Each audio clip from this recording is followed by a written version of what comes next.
education and the undergraduate education subcluster. I'm also from Student Affairs.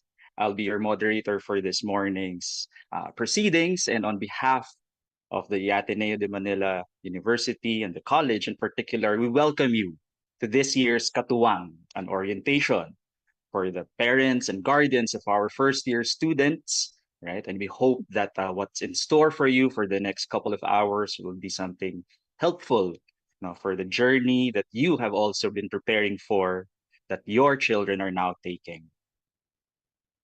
To start our program, please join us in prayer to be led by Mr. Vincent Daut, our campus minister for first year students. Let us remember that we are in the holy presence of God. Make the sign of your faith. The Father, the Son, the Holy Spirit. Amen. Good and gracious God, you have arranged all things according to your law of kindness and righteousness. In your goodness, you have blessed us with countless gifts. In your mercy, you have bestowed upon us the dignity that we share with all. And in your boundless love, you have gathered us together to celebrate our shared humanity. We thank you for this opportunity to come together, for the gift of community and shared purpose. We are most grateful, dear Lord, for the diverse voices and beliefs gathered here today, each bringing unique experiences and perspectives. Guide our thoughts and conversations with your divine wisdom and help us to open our minds to different opinions and new ideas, leading us to greater understanding and deeper connections. Open our hearts to celebrate differences and uniqueness with the intention to pursue the common good, genuine justice and peace for all peoples and all of creation. We ask you to grant us the capacity to discern and clarity in our thoughts and actions, guided by the principles of integrity, trust, and respect.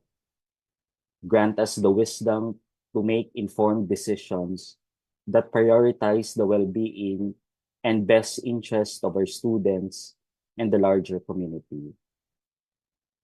May our time together encourage collaboration and inspire each of us to exercise cura personalis in our interactions with one another.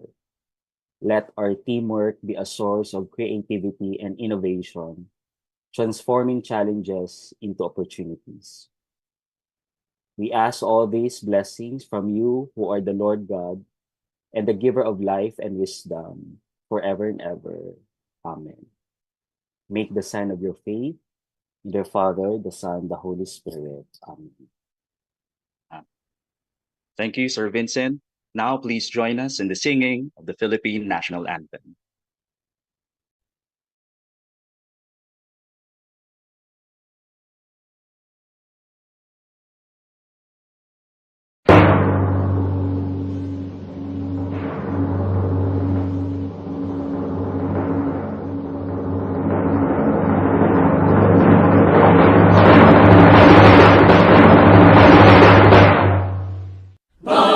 Magiliw, pelas ang sinanganan, alam ng puso, sa dibdib mo'y buhay.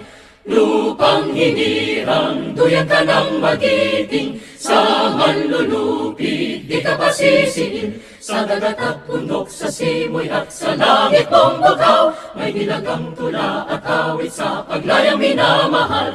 Ang kislap ng watawat mo'y tagumpay na nagdiningning, ang bituin at araw niya kailan pa may magdidilim. Lupa ng araw ng walhating pagsinta, buhay langit sa piling mo. Ang hinigaya na pag may mga api, ang mamatay ng dahil sa'yo.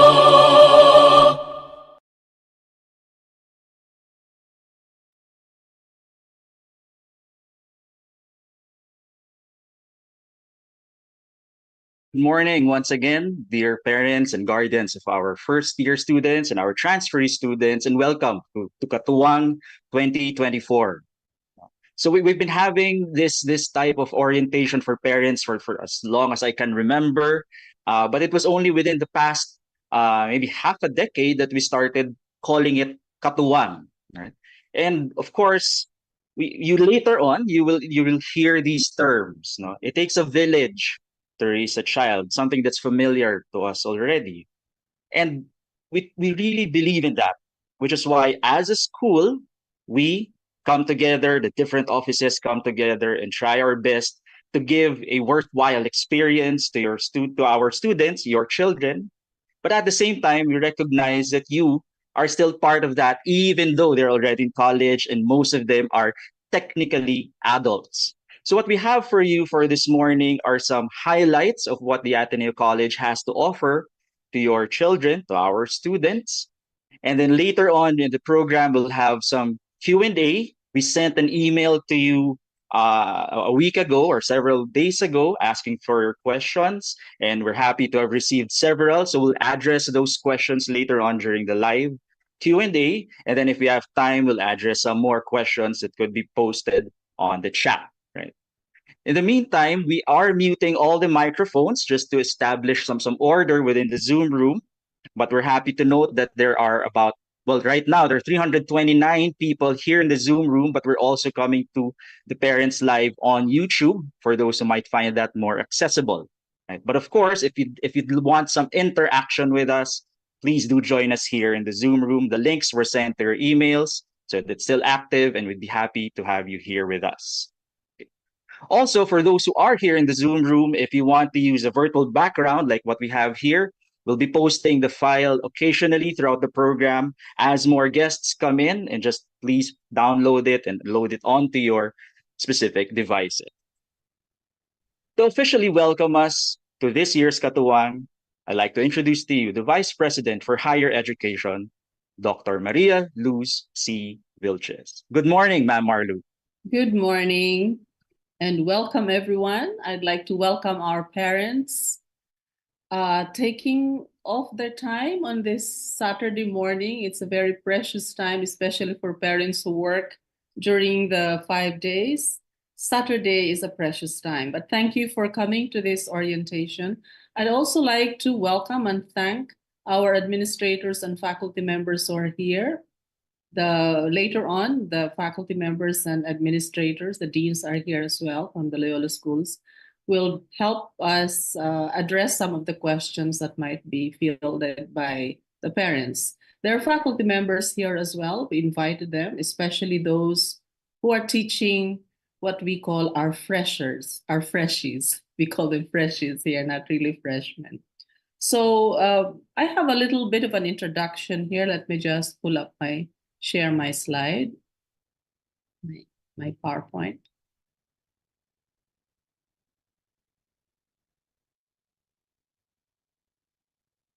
Hide myself, okay. We welcome everyone, of course, to this orientation. And later on, after this short introduction, we're going to show you a video presentation, which will tell you more about a little bit of history of Ateneo de Manila and some developments now. So in the past, we used to call this an orientation for students or parents of students from the Loyola schools. But we have become Ateneo Higher Education. Last year, we implemented that. It means we have integrated the 4 professional schools, law, medicine, business, and government, with the former Loyola schools, humanities, management, science and engineering, social sciences, and education and learning design. So I will introduce, this is the kind of a rough idea of our organizational chart.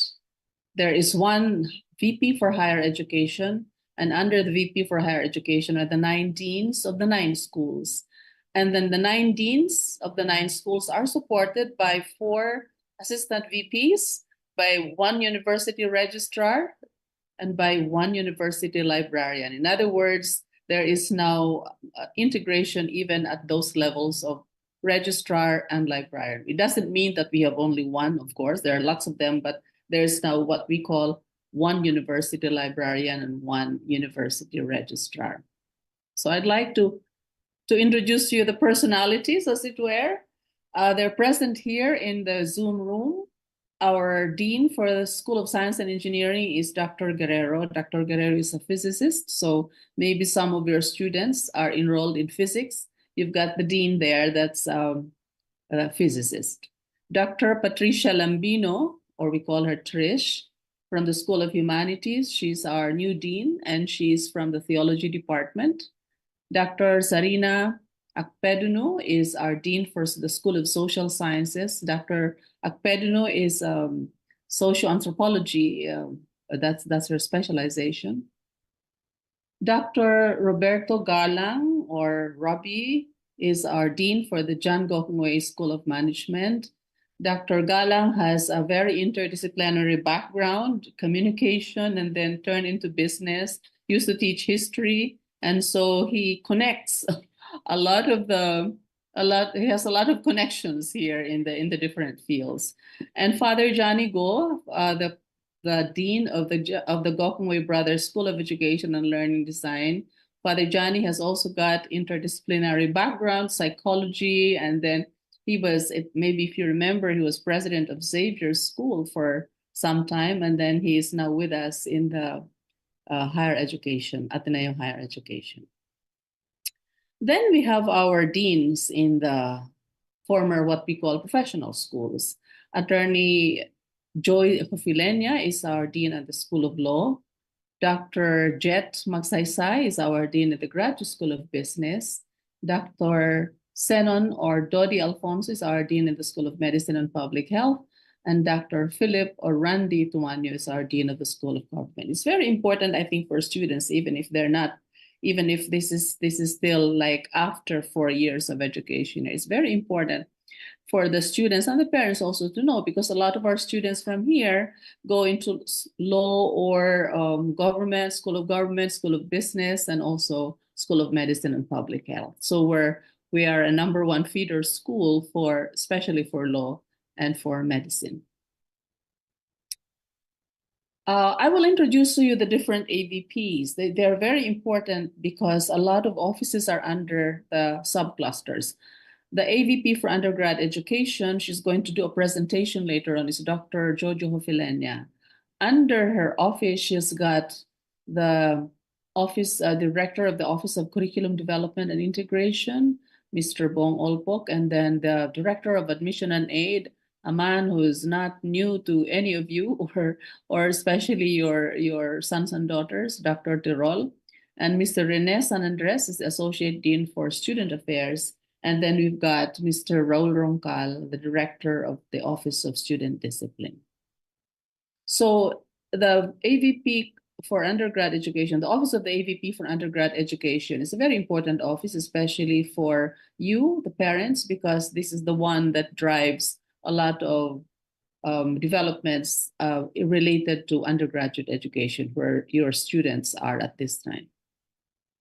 We also have the AVP for graduate education. You see, one of the mandates of higher education is academic learning and teaching. So we divided that area into two, undergraduate and graduate education, so that we could focus more intently on those two areas.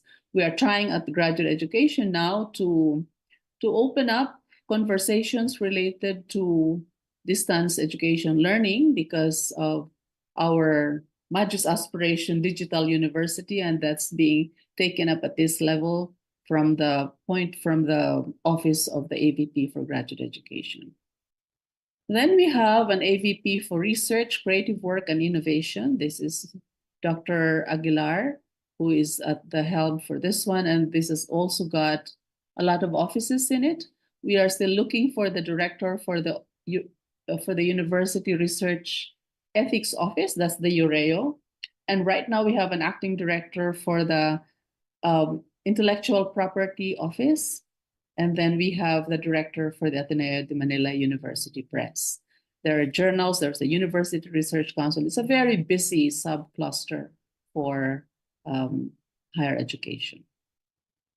And then we have the AVP for University Partnerships and Internationalization. This is an important office because this is led by Ms. Tintin Alekpala. It's an important office because a lot of our students might be thinking of study abroad, student mobility, and so on. And we have a lot more programs this time, like we're going to do internationalization at home, because it's not just about going abroad where you can feel you have some grasp of what it means to be internationalized, but also having programs within the university in higher education. Our librarian, we have an acting university librarian, Ms. Dea Santos. Dea has been in the Rizal Library for a long time, and she's an expert, especially in the special collections. So we have a unified Rizal Library system.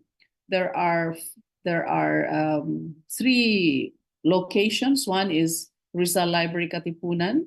Then another one is Rizal Library Rockwell, where we have the School of Business, Graduate School of Business and the School of Law. And then we have the Rizal Library Ortigas, where the School of Medicine and Public Health is. Our School of Government is actually located on this campus near the Health Development Office, if you know where that is, or ISO, and that side of near the Arete.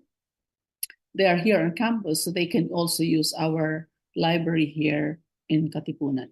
And our university registrar is Dr. M.M. De Leon, and she's quite busy, trying to help us transition into more digital processes in registration, in records keeping, and so on and so forth. So she manages the other deputy registrars in the different campuses of higher education.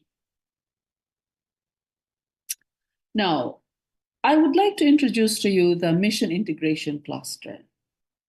It's not within higher education. There are different, they belong to a different cluster, but we always think that we are twins. Higher education is a twin sister or brother with mission integration, because in the past, the Loyola schools contained everything: formation, spirituality, healthcare, sustainability, etc. They were all within Loyola schools, but now they have been separated because the university wanted to have more focus on them, and they're attending not just the Loyola schools, but to the entire university, basic education and higher education. So the people that you see on the screen were actually Loyola schools people who are now doing their jobs at a higher level, and they have got specializations here. So Dr. Tolosa used to be our Associate Dean for the core curriculum. Now he is the VP for mission integration. Mission integration is a very important cluster for us because, as Father Bobby would say, mission is our identity. Maybe other universities, especially the ones that are not run by religious, would not have that kind of cluster. But mission is important for us. Formation is important for us. So a lot of formation is being done in this cluster. That doesn't mean that there's no formation in the academic cluster and the higher education. It's just that they have to have more focus on those that are not necessarily just academic, but there's a lot of intertwining processes between the mission integration cluster and the higher education cluster, because we're servicing just one set of students. So that's why we are all in it together. So we have the AVP for Ignatian Spirituality Formation, and that's Ms. Rina Simpas. Dr. Joy Salita is in charge of the Ignatian Leadership Formation, and you have in that subcluster of Ms. Salita, you have the Sanggunian, the Office of Student Activities, the OSA, or the COA, and all those services for students, and including also placement office. Under the office of Dr. Leland de la Cruz, the office is called Social and Environment Engagement for Development and Sustainability. You have a lot of traction there in relation to sustainability, our effort to be a Laudato Si University centered in this area, and other social engagements as well. And under the Office of the Healthcare and Well-being is Dr. Sho Marquez, university physician, but at the same time attending to programs that have to do with healthcare and well-being. So as you can see, this cluster is very important for students as well as for the entire higher education community. I have this little thing about Rumi. I like Rumi, so I have this quote, and it says, your hand opens and closes, opens and closes. If it were always a fist or always stretched open, you would be paralyzed. Your deepest presence is in every small contracting and expanding, the two as beautifully balanced and coordinated as birds' wings. What I'm trying to say here is that in our effort at helping our students grow in a way that they would be competent, they would be compassionate, that they would have conscience, that will be committed also to serving the common good.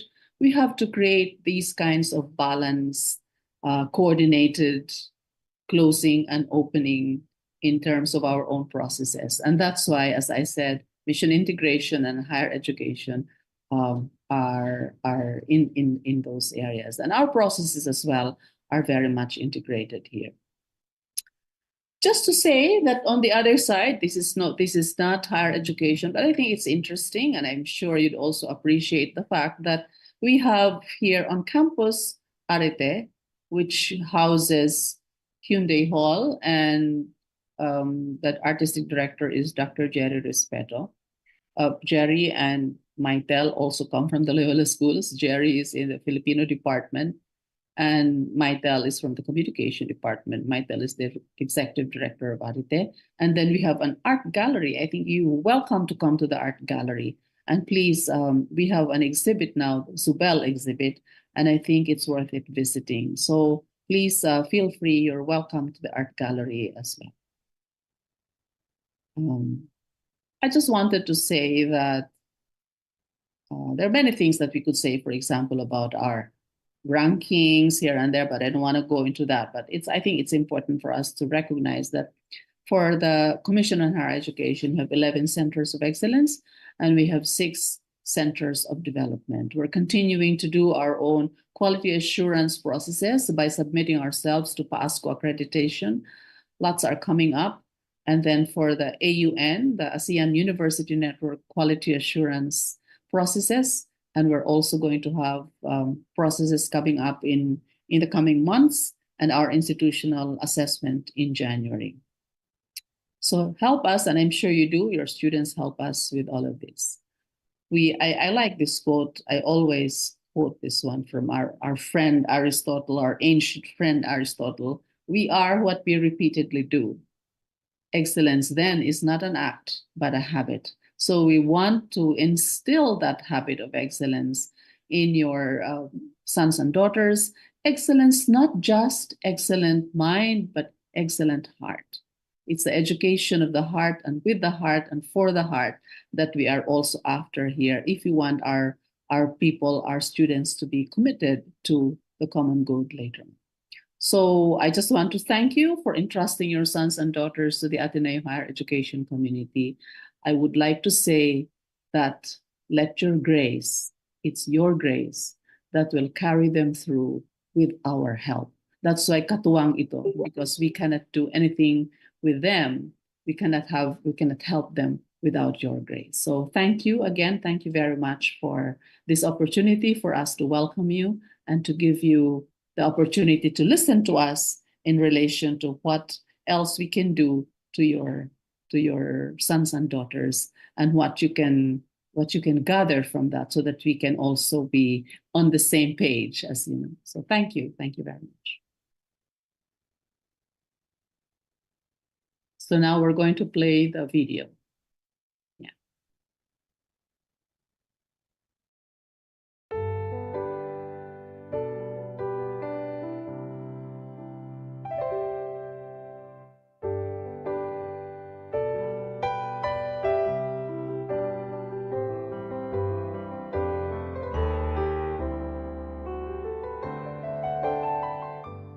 In 1859, the Escuela Municipal de Manila, later named Ateneo Municipal de Manila, was established by Spanish Jesuits in Intramuros. It was here that Jose Rizal graduated with an AB degree in 1877. And it was also here, while marching towards his execution in Luneta, that he glanced and whispered, "I spent many happy years there." During the start of the American occupation in 1898, American Jesuits gradually took over the administration of Ateneo. A decade later, the school relocated to Padre Faura, now the site of Robinson's Place. Fast forward to 1958, Ateneo found a much more spacious location in Loyola Heights. Back then, Katipunan Road was devoid of traffic and big, intimidating trucks that beset our current existence. The Blue Eagle Gym that we know today, known originally as the Loyola Center, was an iconic landmark of that era. In 1959, Ateneo de Manila became a university when the Filipino Jesuits, led by Father Francisco Araneta S.J., became independent from the American Jesuits' New York province. As a university, Ateneo de Manila is gifted with schools that cater to society's higher education needs. First on the Loyola Heights campus was the School of Arts and Sciences that up to 1973 accepted only male students. The inclusion of women in 1973 changed the campus's atmosphere. Boys started behaving like gentlemen, and girls showed academic competence that exceeded expectations. In the year 2000, Arts and Sciences evolved into the 4 Loyola schools: the School of Humanities, the John Gokongwei School of Management, the School of Science and Engineering, and the School of Social Sciences. In 2020, the 4 became 5, with the addition of the Gokongwei Brothers School of Education and Learning Design. In addition to these, Ateneo had a second set of individual schools that address higher education: the Ateneo Law School, the Graduate School of Business, the Ateneo School of Government, and the Ateneo School of Medicine and Public Health. While individual schools at first, a bright idea came in the early 90s to have a cluster name for these schools. Thus came about the Ateneo Professional Schools. Where we are today, starting in the school year 2023 to 2024, the professional schools and the Loyola schools have integrated into one higher education cluster, headed by the Vice President for Higher Education. While these once separate units were already part of higher education as a concept, now that concept has become more explicit. In this higher education structure, the pillars of strength are the 9 schools given the academic mandate of excellence in 3 areas: teaching and learning, research, and internationalization. 4 assistant VPs help propel the strategies toward the fulfillment of these mandates: AVP for undergrad education, AVP for grad education, AVP for research, creative work, and innovation, and AVP for university partnerships and internationalization. What we hope to achieve in this integration of the 9 schools is an agreement on common principles and policies that govern our ways of proceeding, anchored in our core values of competence, conscience, compassion, and commitment, while at the same time mindful of compliance with government rules and regulations. We are also mindful that we don't lose our anchors in our strategic priority areas of education reform and transformation, integral ecology, universal health and well-being, and bridging cultural divides. We are only at the starting phase of this integration goal. We are still trying to understand the context of each school and each school's needs to better bridge the cultural divides. We will learn from the posture of St. Ignatius of Loyola, always 1 foot raised for the mission.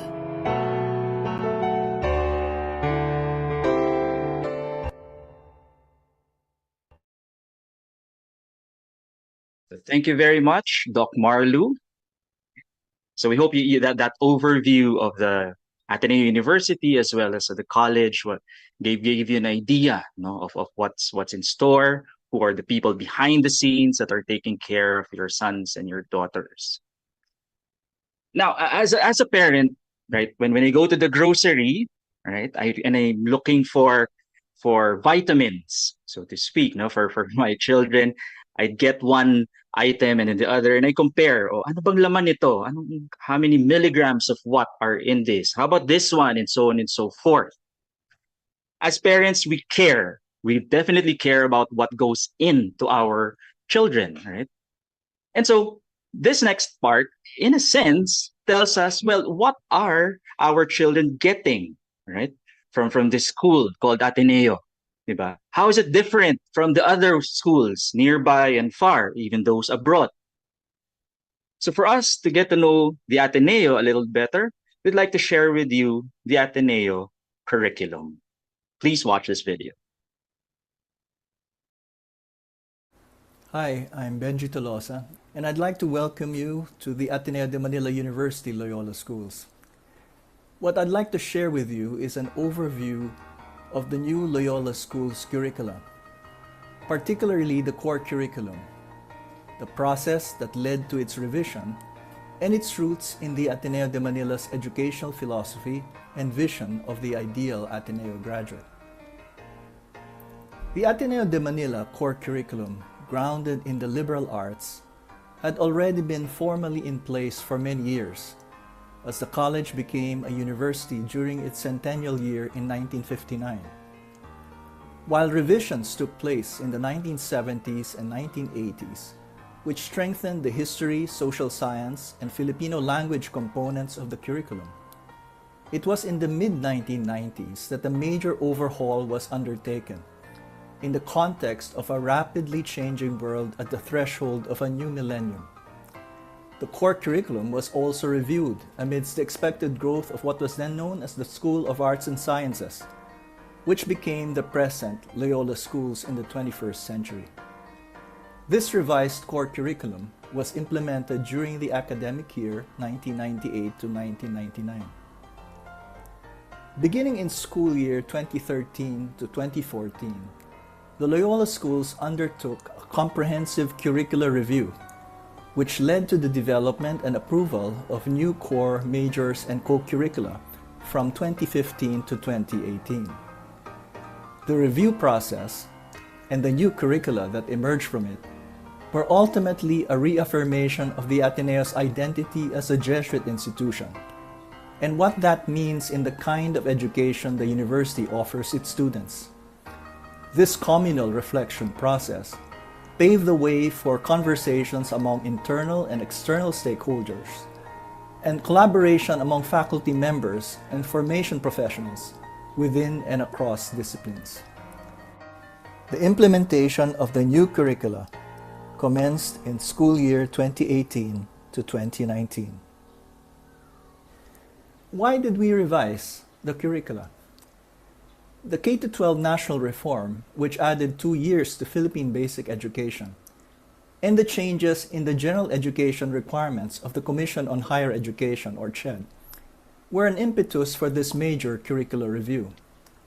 The Loyola Schools also addressed the shift to outcomes-based education and the move towards global qualifications frameworks that tries to make educational qualifications more comparable across countries.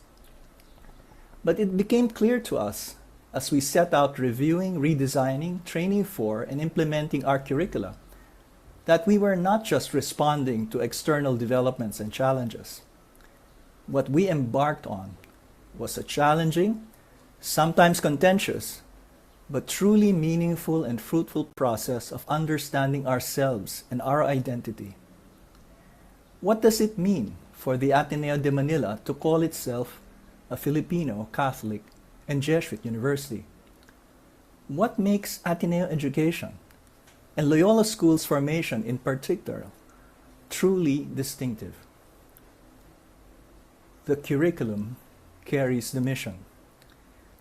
The mission of the Ateneo de Manila that comes all the way from the personal experience and vision of St. Ignatius of Loyola the founder of the Society of Jesus.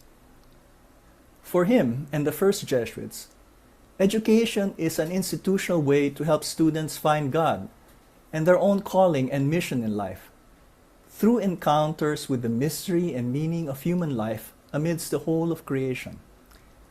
The eminent Jesuit historian Father John O'Malley has pointed out that when Jesuits established institutions of higher education, they sought to combine the objectives of two school systems, which were already present during their time: the search for truth, the production of knowledge, and the provision of rigorous professional training, which was the traditional goal of universities, or veritas. And secondly, the formation of character and the whole person, the formation of leaders who will promote the common good, or pietas, which was the objective of the humanistic schools of the Renaissance.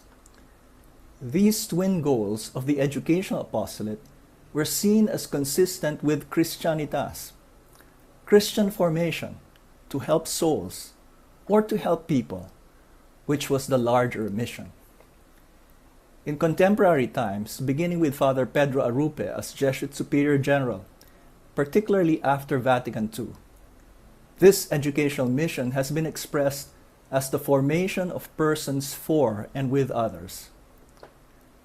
With Christ as the model of what it means to be fully human, the Ateneo de Manila as a Jesuit university seeks to form students toward human excellence, to become persons of discernment, learning, and action, who will be of service to the global and local community. The ideal Ateneo graduate is a Christ-centered leader of conscience, competence, compassion, and commitment. What makes Ateneo education distinctive is the deliberate weaving together of the core curriculum, the major disciplinary fields, and the co-curricular programs, so that what we provide is both specialized professional training and holistic formation of character. It is an education that seeks to develop intellectual depth, enhance creative imagination, deepen social involvement, and nurture spiritual maturity. This is the framework of the new Loyola School's curricula. The difference with the past is that we have made explicit and spelled out the process of integral formation. This framework has allowed us to adjust and adapt government education requirements into the Ateneo curricula and the university's mission, rather than the other way around. The Loyola School's core curriculum is not to be equated with general education or GE subjects, which mainly provide basic skills or introductory courses in the disciplines, some of which have been transferred to senior or junior high school. Nor is it simply a set of required courses or electives distributed across different fields, departments, or schools which students can take whenever they choose. There is an inner logic in the stages of formation and the sequencing of courses. They strive for both academic competence and value formation through a deliberate progression of learning. Thus, courses and programs in the core, majors, and co-curricula are organized under 4 stages of formation: foundations, exploring and equipping the self; rootedness, investigating and knowing the world; deepening, defining the self in the world; leadership, engaging and transforming the world. Ateneo students start from foundational courses meant to sharpen their language and communication skills and equip them with basic scientific thinking and mathematical approaches. Courses which explore faith and spirituality, facilitate self-understanding, and provide human encounters vicariously through literary texts or directly through social exposure, prepare students for investigating and knowing the world, whether it's physical, ecological, aesthetic, cultural, linguistic, socioeconomic, or historical dimensions, and defining the self in the world, bringing them to a readiness to discern life options and life choices in their fields. The goal is that they will become leaders who will engage the world and commit themselves to using their competences to work for social transformation rooted in a mature Christian faith. The integral, interdisciplinary, an Ignatian formation that cares for each individual and shapes the whole person, is an invitation and preparation for Ateneo students to become persons for and with others, persons of conscience, competence, compassion, and commitment. We hope this kind of formation will help our students thrive in a world in which 40% of current jobs will be lost to artificial intelligence, and 65% of young people now will be in jobs that don't exist today. So the world needs people with transdisciplinary creativity, passion, heart, and soul, precisely the kind of graduates we hope to form. The latest QS global rankings of graduate employability provide one kind of affirmation that we are on the right track. Ateneo education aims to form students as lifelong learners who are able to discover and fulfill their distinctive calling and mission. The times call for leaders who are globally attuned but also deeply rooted in local needs and aspirations, especially of the poor, vulnerable, and excluded. A particular challenge in the Philippines is to form leaders who are culturally connected with the majority of Filipinos and who have a strong commitment to upholding human dignity, public accountability, and the common good. The Ateneo hopes that its graduates will become engaged citizens and transformative leaders who freely, gratefully, and actively commit themselves to a life of service, inspired by a faith and spirituality that promote justice and mercy and facilitate healing and reconciliation. Again, welcome to the Ateneo de Manila, Loyola Schools.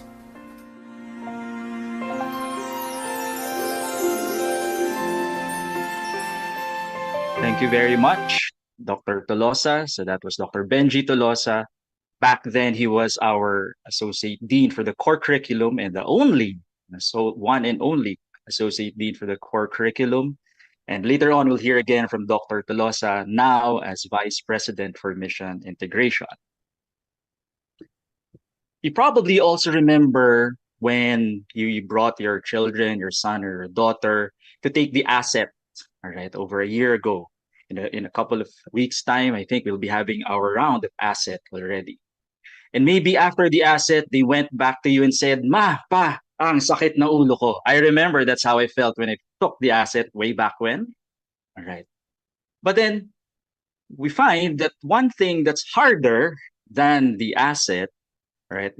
If it's hard to get into the Ateneo, to some extent, it's harder to stay in the Ateneo.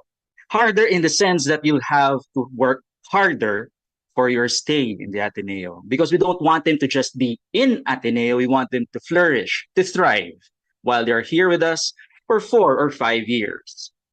So to tell us about academic standards, we have with us the Assistant Vice President for Undergraduate Education, Dr. Josefina Hofelenia. Good morning, Ma'am Jojo. Good morning, Chris. Thank you very, very much. And good morning also to all our parents. I hope you can hear me. I'm here to share with you some academic regulations and processes for our undergraduate students. This information will hopefully give you an idea of the academic expectations on your children as they journey with us through their college years here in the Ateneo. My presentation today will focus on the undergraduate grading system and the quality point index, retention requirements and academic honors, shifting and program retention requirements, as well as other academic processes that your children may need. We will begin with the undergraduate grading system. At the Ateneo College, we use a letter grade system to express student academic performance. As you will note from this table, each letter grade has a corresponding meaning and quality point value. For example, the grade of A connotes excellent academic performance and has a quality point value of 4. On the other hand, the grade of F or failure has a quality point value of 0. These quality point values are used to compute the QPI or quality point index. The QPI is a weighted average that measures the quality of one's academic performance for a given academic term. It is computed at the end of every semester, at the end of every school year, and it is also computed on a cumulative basis. The QPI determines semestral and graduation honors, a student's promotion to the next year level, as well as separation from the Ateneo College. It is also one norm for determining graduation eligibility. Let us use a semester's grades to demonstrate the computation of the QPI. Each grade, such as those found in column A here, have, as I said, a quality point value, which is found in column B. The quality point value for each academic subject is multiplied by the number of units found in column C. The resulting products are then added, and this sum is divided by the total number of units to arrive at the QPI for the semester. In this example, the total quality points of 62 is divided by 21, resulting in a semestral QPI of 2.96. In the Ateneo, we expect our students to turn in a satisfactory performance every school year, as reflected in their yearly QPI, which is computed using the quality points and units for the entire school year. Here are the minimum QPI requirements to be met at the end of each year for students to proceed with their studies and eventually graduate. Students who do not meet the QPI requirements for their year level may be granted probation and allowed to continue their studies. To appeal for probation, students must submit a letter addressed to the Standards Committee, which is the committee that interprets the Ateneo de Manila's published undergraduate academic regulations and acts on all matters pertaining to our school standards. Students may be granted probation only once during their entire stay in the Ateneo. No second probation is given. To assist our students in their first year of studies, we issue advisory grades around the middle of each semester. Advisory marks represent the evaluation of a student's performance for the period. By the very nature of advisory marks, they are not official and they will not appear on the student's transcript of records. The specific dates for the release of advisory marks are announced by the Office of the University Registrar. And parents, you will be able to access these advisory grades as well as the other information listed here on the Ateneo Integrated Student Information System, or ISIS. The QPI is also used to determine the awarding of honors.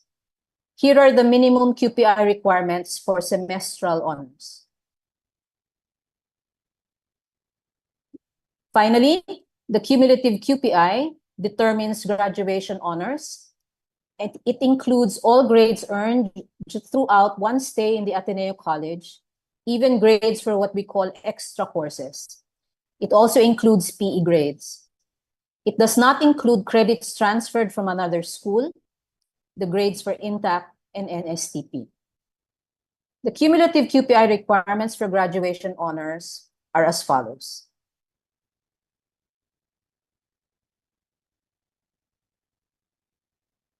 Now, it is possible for some students to change their minds about the major that they had initially chosen.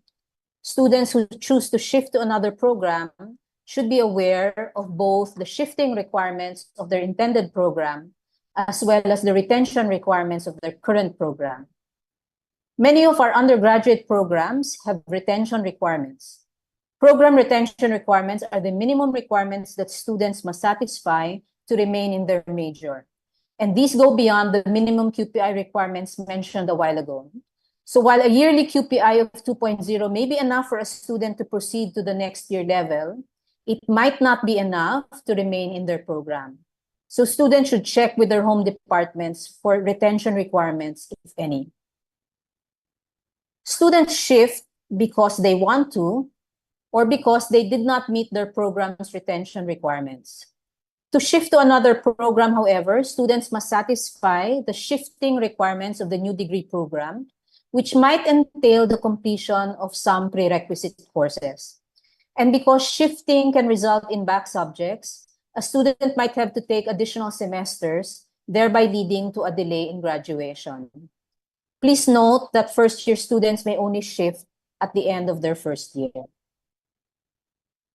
There are other academic processes that our students may need. These processes are meant to assist our students in making the most of the educational opportunities available to them. The Office of the AVP for Undergraduate Education also receives appeals for change of grade, probation, and readmission for deliberation by the Standards Committee.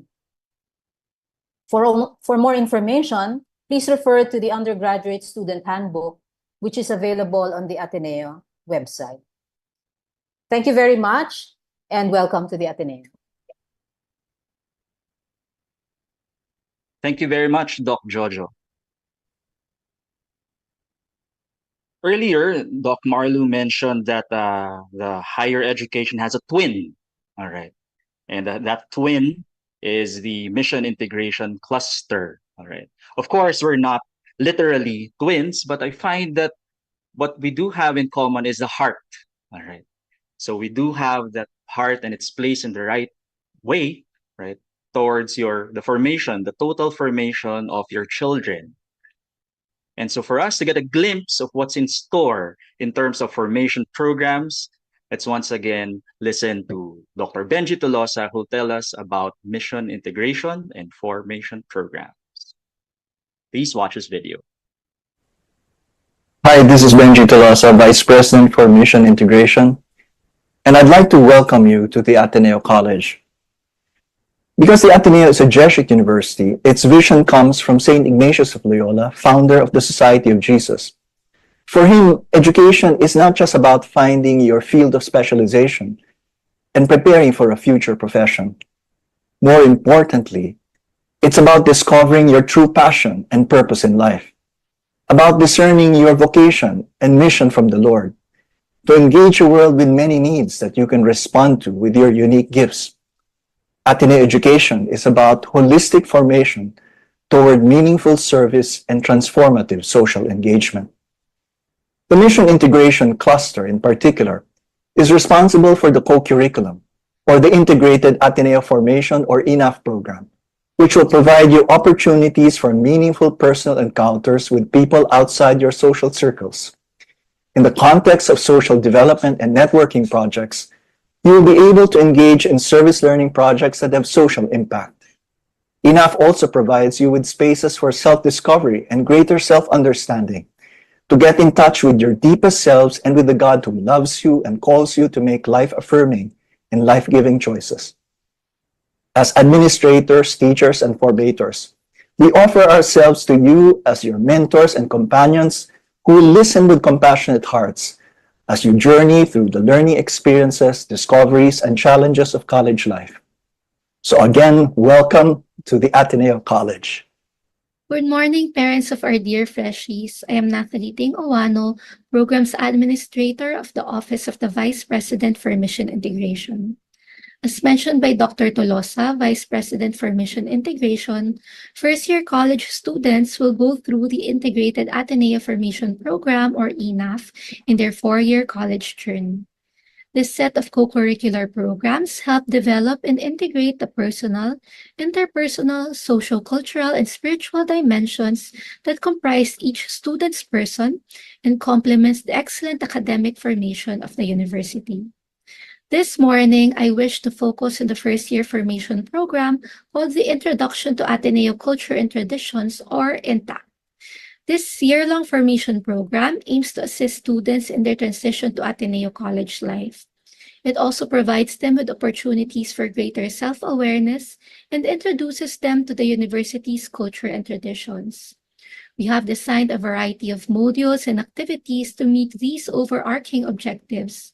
Some of the topics covered include reflections on the life of Saint Ignatius and on one's faith and spirituality, introduction to concepts of safe space, consent, and boundaries, discussions on mental health and resilience, and activities that encourage social political education and participation, among others.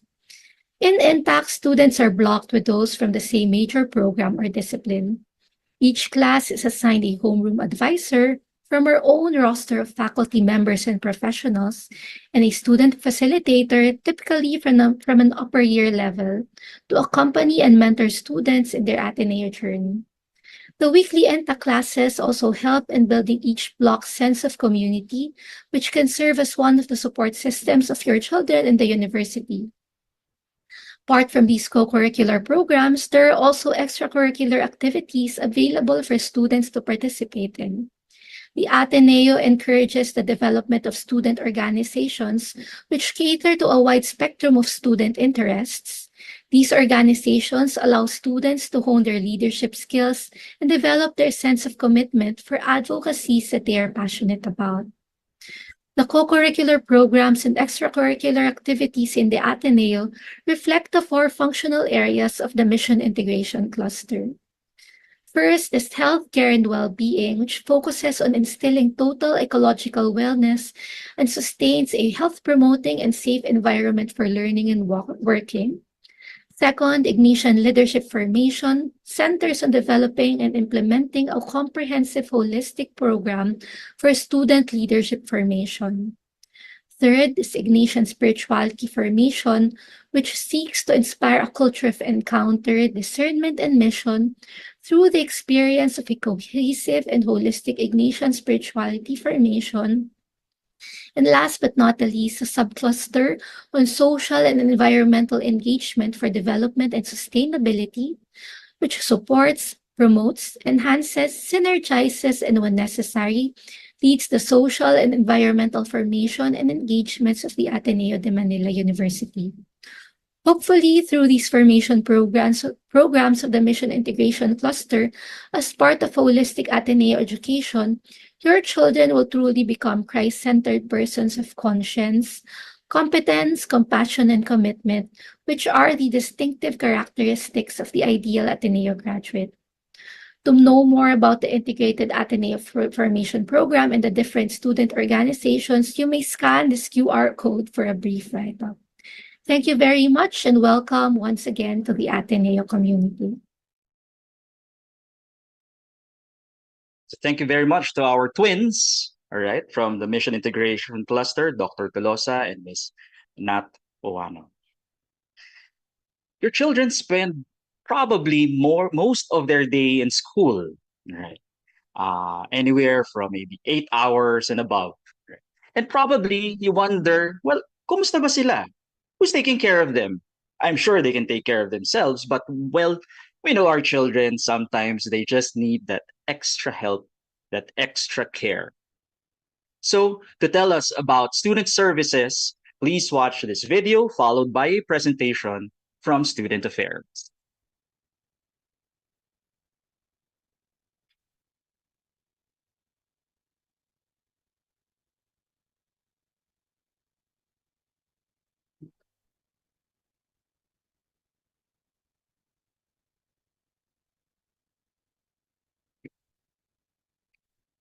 Miss Cecil, sorry, are we experiencing some technical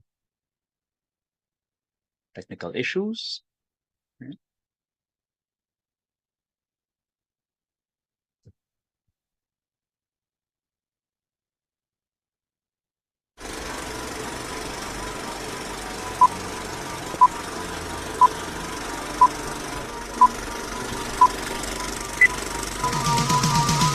Are you troubled by feelings of fear and anxiety in starting off your college life? Are you intimidated by joining the #1 university in the country and you feel inadequate and unworthy? Do you feel unprepared for the challenges of adult living and the heavy workload of your academic degree? If the answer is yes, have no fear because we're all here. We are your titos of Student Affairs! Sorry. Welcome, freshies! College is a great adventure. For the most part, you get to choose your own schedule, wear something different every day, go out for breaks, and make lots of new friends. Some of you may even be living on your own for the first time. But like all great adventures, it's best to know how to navigate your way with some tips from the starting gate. Hello, I'm Rene, and I'm your Associate Dean for Student Affairs, or the ADSA. Let's get you started on this wonderful journey. The Office of the ADSA will soon issue you your student ID cards to ensure your safe and secure access into campus. Once you have it, you will get to enjoy all the benefits of a bona fide Ateneo College student. Free Wi-Fi, awesome library, delicious and nutritious food, free medical checkups and medicine, helpful guidance and counseling, great sports and exercise facilities, security and emergency assistance, e-jeep, and more. Hi, I'm Cholo, your student concerns and compliance head of the OADSA, at your service. Also, as a student, you get to enjoy communal experiences for all college students, like this ORSEM, the upcoming recruitment week, various student org activities, the job fair, even the Christmas party, and of course, eventually, graduation. And you can get all of the information you need through LS1. Hi, I'm Chris Castillo, Head of Campus Live, and we're excited to see you on campus. Are you ready for college life? With a little help from your friends, And your titos and titas from Student Affairs, you will be.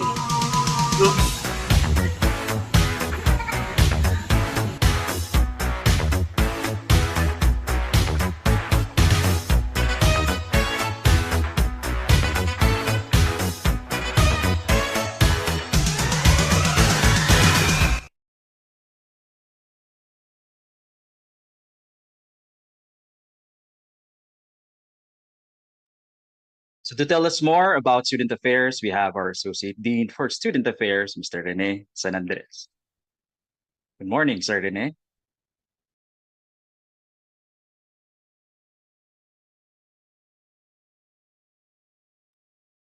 Good morning, Chris. Good morning, parents, fellow parents.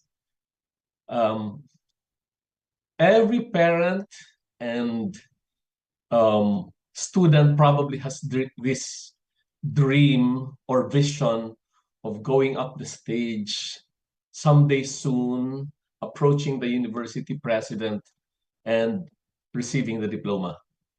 So Student Affairs is there to make sure that the overall environment in the Ateneo is supportive of the academic dream of every student. I'm sorry, Chris, how do we share again? Sir, we see the screen, Sir Rene. Okay, Okay. Maybe next slide. okay. Student Affairs is primarily concerned with supporting student welfare, sustaining student services, fostering campus life, the student health, care, well-being, safety, security, whatever it may be that will help the student achieve that academic purpose and go up that stage someday very soon, probably in the renovated Blue Eagle Gym. We do that. We can assist you there through coordination, collaboration with partner offices and the students themselves. As part of the undergraduate education subcluster, the Student Affairs Office provides an anchor for student rights. And we have all these services that are available, like they get into trouble with fellow students. We have the alternative dispute resolution process so that complaints, problems need not go through the litigious process, but can be resolved in the Christian theological way. We also have the complaints and incidents handling desk, discipline case handling, but we also have the ID-related services, information services, lost and found services. We do get a lot of tumblers being found by people, so please remind your children to take care of their things. We have the online help desk. We also have support for persons with disabilities or students with special needs in general, not just PWDs. Like a scholar from the province who is lost in the big city, we consider is a student with special needs. So if you have problems like that or concerns like that, please do come to our office. We will gladly assist you.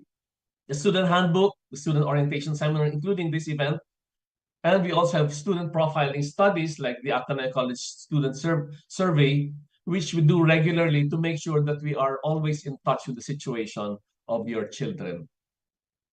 We also have, we're launching very soon the Servire, care of Mr. Chris Castillo of our Student Information Campus Life section. The Ateneo College Student Services Hub, which aims to provide easier access to student services and information for our students as they go on their higher education journey. So it features a consolidated list and access of services that numerous and varied administrative offices offer. We are trying to make it as student-friendly as possible. So please, if you have the time and if you have needs, you can go there and check out the kind of needs that you have, and we will try to link you to the appropriate unit or office. We believe, and we all know this, that it takes a community to raise a child, it takes a village to raise a child, and our role here is to bridge you, to link you, to bridge the student to the proper unit or office or department who may be able to address the need of the student. If you have breaking needs, oh, somebody scratched my car, or I need to know how to get to a ride to go home. So, and you don't know who to run to, you can come to us. So we have partners information, the mission integration subcluster. We have partners in services, for example, the campus safety and mobility office, which is in charge of our security, our e-jeeps, etc. If you have certain concerns about mental health, or you're not feeling so sure if you should continue with your present course and wish some guidance. So we have the guidance counseling office, the placement office, health services, campus facilities management, and can also be your link to the school. In the same way that if you have concerns about matters outside the campus, your student goes to Ateneo using public transport system, and you have some concerns about the environment outside, you can come to us and we will coordinate with our campus safety and security office and coordinate with the barangay outside Ateneo or nearby, even the local government. So it takes a community to raise a child. And we are conscious of our partnership with you, fellow parents. So moved by the spirit of Magis and guided by the value of cura personalis, or care for the person and the dignity of the person, we endeavor to give the college students a robust and vibrant campus life and relevant and essential services in collaboration with numerous like-hearted offices and individuals. We care for your children as if your children are our own. So tayo ay magkatuwang. So welcome to the Ateneo de Manila. Thank you. Thank you very much, Tito Rene. All right. Well, speaking of titos, no, it's a familiar term, all right? And we have with us also this morning our parent representatives from ASPAC, and to tell you more about the services and programs available to you as our parents in the college, we have the president of ASPAC, Ma'am Susan Jorge. Good morning, Ma'am Susan. Good morning, sir. Good morning, Ma'am. Dr. Vilches. So, sir, I will share my slide.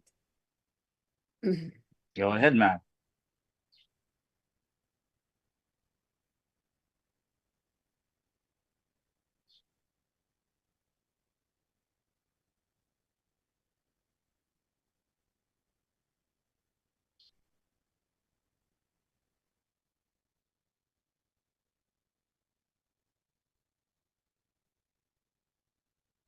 Good morning, dear parents. Let me introduce myself. I'm Dr. Susan Jorge, currently the president of the Ateneo Schools Parent Council. So what is ASPAC? It was actually founded by Father Bonoan. Then in 1985, it was actually first named as the Arts and Sciences Parents Council. So the ASPAC is the first duly constituted association of parents in the college level in the entire country during the time.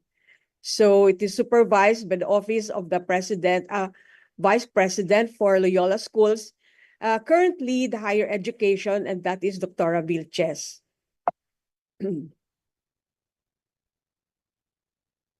So it is a channel through which Ateneo parents. So this council is actually for us parents, and it is addressed to actually help us grow spiritually.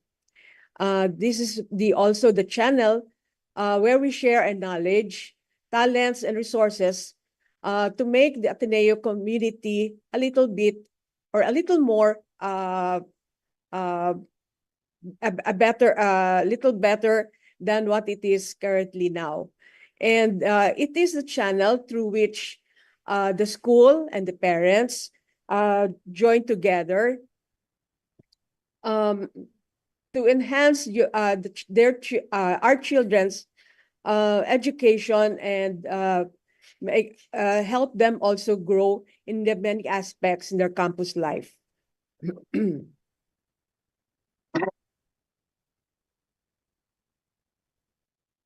So we are partners for a strong Loyola community. So our mission is that it aims to nurture relationships among students, the parents, the faculty, and the school administration to better serve the Loyola Schools community. And of course, this is already known as the higher education. So who constitute the members of the ASPAC? Composed of all parents and designated guardians of students enrolled in any of the Loyola schools. So by this time, it is the Ateneo Higher Education. So these are the various schools. So School of Education and Learning Design, School of Humanities, School of Science and Engineering, School of Social Sciences, and the School of Management. So the active members are voted to become board of directors and the year level representative. And we are actually encouraging all our parents who are attending the presentation to please join us. We need new minds, we need new blood, and we also would like to hear from you. And yes, the involvement in the ASPAC is purely on a voluntary basis.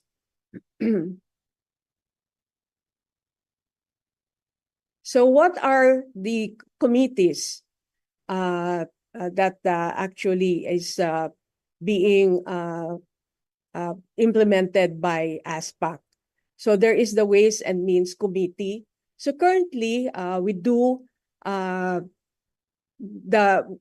current activity here is that we welcome parents, especially those who are coming from outside Manila, and when they bring their children to the dorms, we are there to welcome them and actually to give them also a brief, let's say, a briefing about the way of life here in the Ateneo.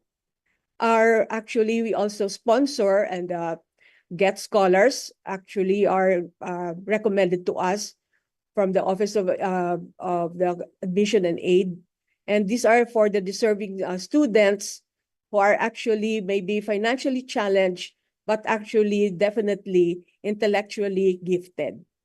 So we have the membership committee, and then communication, publications, and public relations.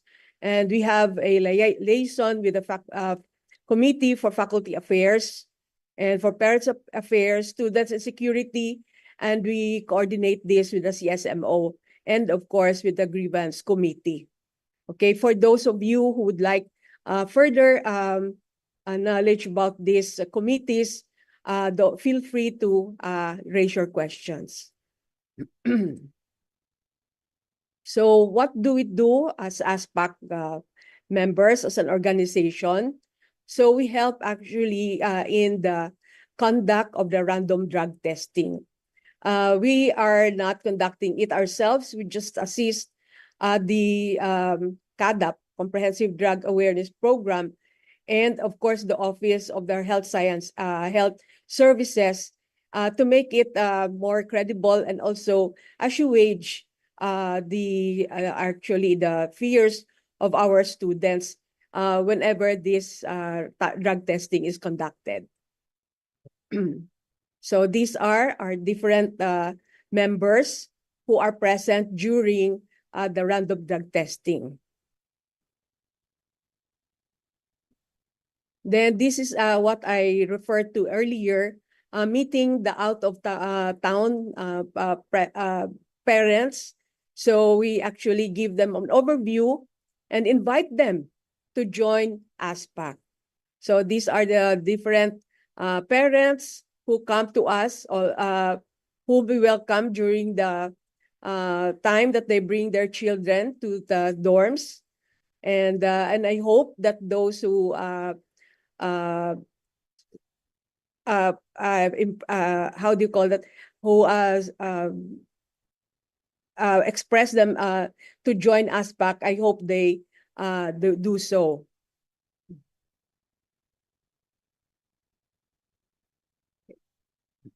And then we conduct also webinars for our parents. So we have seminars, and then during Holy Week as a reflection.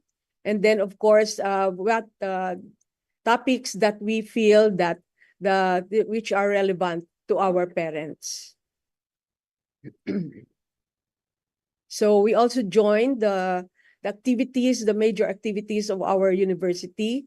So this is the University Way of the Cross. This is prior to the Semana Santa, or the Holy Week.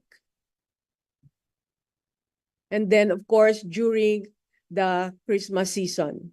So we have sponsor one of the masses. And then the Panunuluyan is one of the activities actually implemented by our the university. So we conduct also our team building and a strat plan. This was actually conducted last year, and this year we'll be having also strategic planning on how to institute and implement some of our programs that were shelved during the COVID pandemic. We help give the gift of Ateneo education to our deserving students. So scholarship. So I would like to introduce to you our scholars. We have 16 scholars, and we have decided to increase our scholarship number to about to add one more in answer to the pananawagan ng university to accept more scholars. So we hope that after interviewing our nominees, then we could come up with additional scholars. We graduate. There are 3 who graduated, and then we probably would like to entertain 4 more, include 4 more scholars into the scholarship program of the ASPAC. So our scholars are actually gifted. Some of them, or most of them, actually graduated with honors. So these are actually our activities. So we conduct kamustahan for our scholars. Every now and then we invite them to lunch at the ASPAC office. So this is our office. And then we ask them about what's happening in their school life, in their what's going on with them. That's cura personalis. And then actually, they also express, and they become close actually to us, parents, sponsors, and pretty much they're very grateful for being able to stay in the Ateneo despite being financially challenged, because they are supported by our ASPAC parents.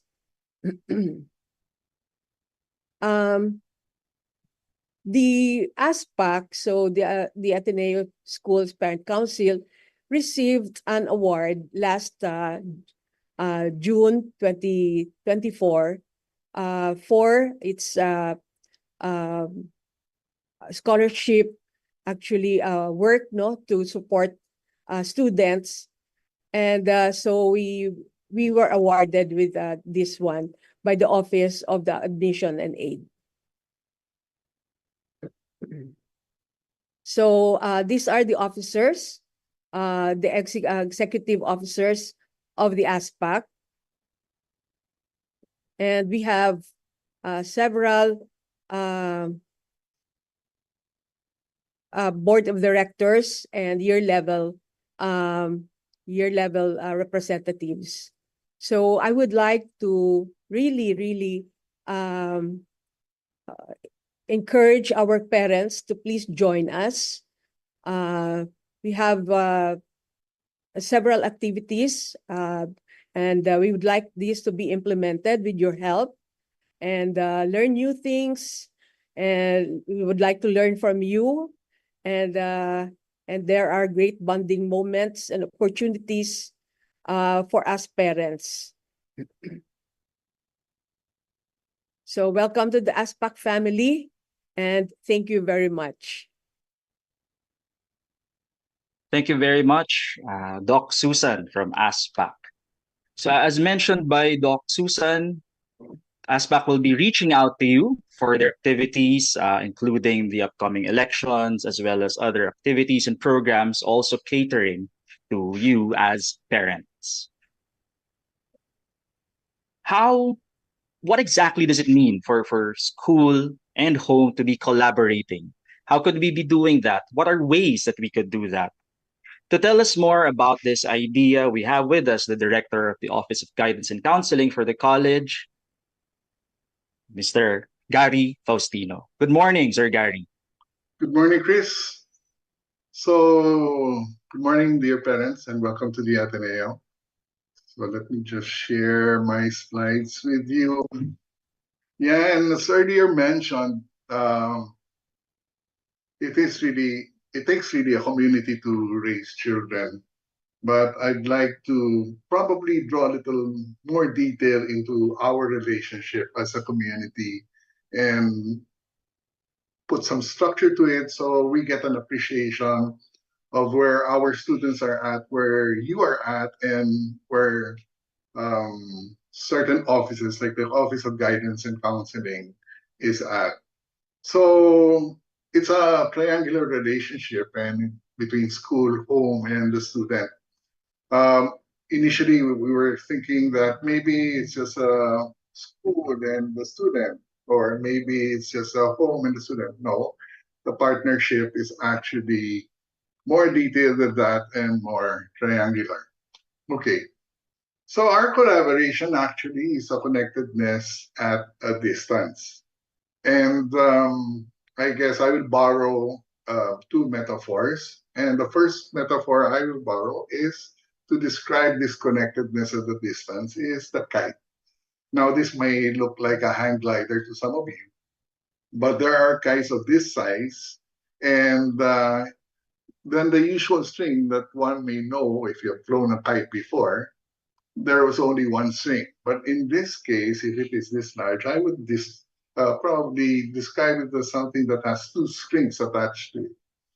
And say on one side, we have, if our kite is our student, and on one side would be the strings of the home, and on the other side would be the strings of the school. Now, we all know that at a certain stage, and it's been mentioned in all the talks today, that we're dealing already with adults. And so, for all intents and purposes, we do want them to actually fly on their own. However, in this stage of their lives, in their development, they still need some sort of connectedness, not only with the school, but with you in the home. And thus, there has to be a certain partnership between the people who are holding the strings and allowing the student to fly to certain heights. And we would want them to actually fly at certain heights, but we don't want them to cut the strings, otherwise they will get lost or too tight that they can't fly. Or worse, there is an imbalance between the persuasions of the school and the persuasions of the home. And that can be very confusing to the kite, so to speak, right? So we want that connectedness to be at a distance, but at the same time, there is a balance that we are espousing. Now, what are the implications of this connectedness? Let me borrow from a psychiatrist by the name of Dan Siegel, and he coined it with an acronym. Actually, the acronym is PART, P-A-R-T, but I will just take 3 letters this morning. The first one is presence. We can have physical presence, we can be, and you know that in the classroom, students can be present, but somehow their minds are off elsewhere. Or we can have a conversation, but you're not present to what's being said. Your attention is somewhere else. Of course, you might have a problem like ADHD. That's okay, but under normal circumstances, we want to be focused.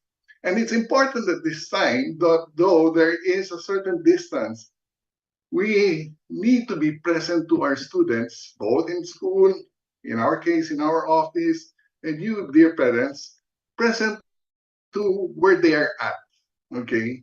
And that is felt by our students. Our concern, we may not be actually hovering them like helicopters, as you may know of helicopter parenting, but they know they're there. The string is still there. The second word is we are attuned to where they are and what they need, appropriate to their age bracket. Now, some of us might be thinking, well, I have this mindset that they're still the 12-year-old that I took care of in grade school, but they're totally different now. Their breadth of knowledge, their speed of acquiring this knowledge like sponges is quite far, far different from where we were at that age. And so the 12 that they were cannot be the way we treated them as 12 years old, and now has to be different. And we have to be attuned to how they are feeling and where they are at, and that requires our presence. The third one is be able to resonate with their experience. Another word for this probably is empathy. We know and understand and how they feel, and we feel how they feel. It's not just a matter of some intellectual understanding of how they feel, but we know how they feel. They know that they feel that they are felt, okay? And that's the kind of connectedness that we want. We try to do that. OADSA had tried to explain that in their video. We're trying to do that in the Office of Guidance and Counseling. And the professors are also trying to do that in their own way. And so we want to be present to our students, attuned, and also to resonate with them. Now, that's one metaphor, and we're talking about the kite. There's a second metaphor, and it's been mentioned also a while ago about safe spaces. And we'd like to borrow this metaphor of a plant that we take care of. I'm sure during the pandemic, a lot of you have started to be plantitos and plantitas. And you know how it means to take care of them. Each of them is very unique. My wife and I try to actually take care of plants, and we realize some of them like sunlight, a lot of sunlight, some of them don't like much sunlight, needs watering every time, doesn't need watering. You need to till their soil and get out the weeds. And of course, it's a balance of all these things and paying attention to the uniqueness of the plant. And thus, in order for that safe space to be realized by our student, we are in tune with their kind of growth, with their kind of uniqueness, that we're able to address their needs at the time that they need it, at the time that they want it, at the time that probably a crisis may be happening already. So we look at the school, it's not just a learning institution, but a source of nurturance. Now, we in the Office of Guidance and Counseling, we try to address that in so many ways. And so I would like to share with you a video that probably would summarize how it is for the Office of Guidance and Counseling. The world today has witnessed the emergence of various crises, from COVID-19 to climate change, impacting all sectors of society, particularly the academic. Now more than ever, mental health calls to be at the forefront of the strategies we use to face these challenges. Here at the Office of Guidance and Counseling of the Ateneo de Manila University Higher Education, we are poised to do just that. True to the calling of Ateneo Education, we envision our students leading well-rounded lives as we work together with stakeholders to promote individual well-being.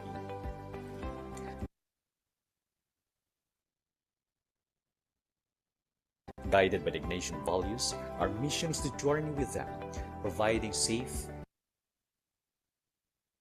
and caring spaces in which they can explore, discover, and maximize their God-given potentials. The bulk of our function is housed under our guidance services, with counselors who come from diverse techniques and orientations. We cater to students facing academic, personal, and psychosocial issues through counseling. We aim to promote a positive mindset that optimizes learning experiences. Along with this, our testing services. We use several screening tools to profile students, identify concerns, tailor interventions, and use as a basis for referrals. One unique and proud program of the office is our wellness services. Here we offer students the opportunity to take breaks through our Blues News. We have multiple bin bags available for students who need to lay their heads down and nap, even for just 30 minutes. If human counselors are not enough, perhaps our doctors can do the trick. With monthly schedules, our beloved and trained animals are here to woof your stress away. Once a year, we celebrate the Wellness Fest, a 3-day event featuring seminars, talks, conversations, and an array of activities all centered around mental health. The OGC is composed of psychologists, guidance counselors, and a collaborative team of administrative staff, all ready to serve with heart and compassion our Ateneo community. Whether you need help in managing specific conditions or simply want someone to talk to about anything under the sun, the Office of Guidance and Counseling is here for you.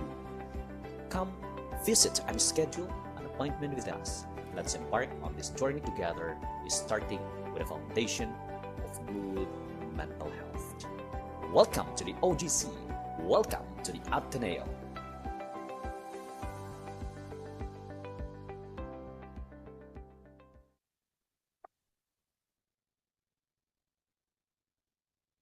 So one of our goals really is to build awareness and to bring in a wholeness among our students. And all the services are meant to do that and try to, again, understand where they are at. And we need your help in this regard, dear parents, that both the balance that we're after, the two strings that we're putting, one on the side of the school and one on your side at home, be supportive of each other, that there is indeed a coordination as when to let it go a little bit more so that the student can fly to its to his or her level that he or she was created for.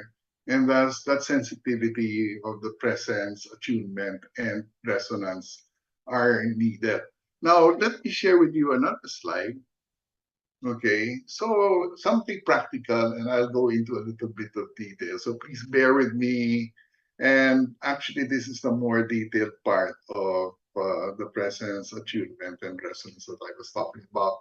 first of all, we request that you start treating them like adults. Like I mentioned earlier, some of them you may still be treating like the 12-year-old that they were.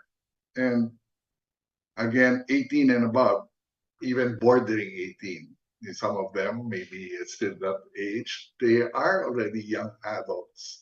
And the concern really right now is even if in theory adolescence might end at 22, it has extended. And so we need to be sensitive to where they're at and how things are actually evolving, especially when it was mentioned earlier, it's so easy to get to the Ateneo, to enter the Ateneo, but hard to maintain. And some of them find themselves in a tight spot, no, while in it already. Start giving them space to decide on their own. After all, they will make decisions whether we like it or not. That's one. Secondly, we want them to make decisions now while we're there to guide them. And it's a reality among us. We're not here forever, and we like to be sure that they can make sound and wise decisions. Do not overprotect. Some of us might still be, the helicopter parents that we were in grade school. That's fine, as we know, as that kite in the early development stages would fly close to us, even very, very near to us. But in college, you sort of let go of that already, trusting that the kite would know how to navigate through the winds. Help them find their core.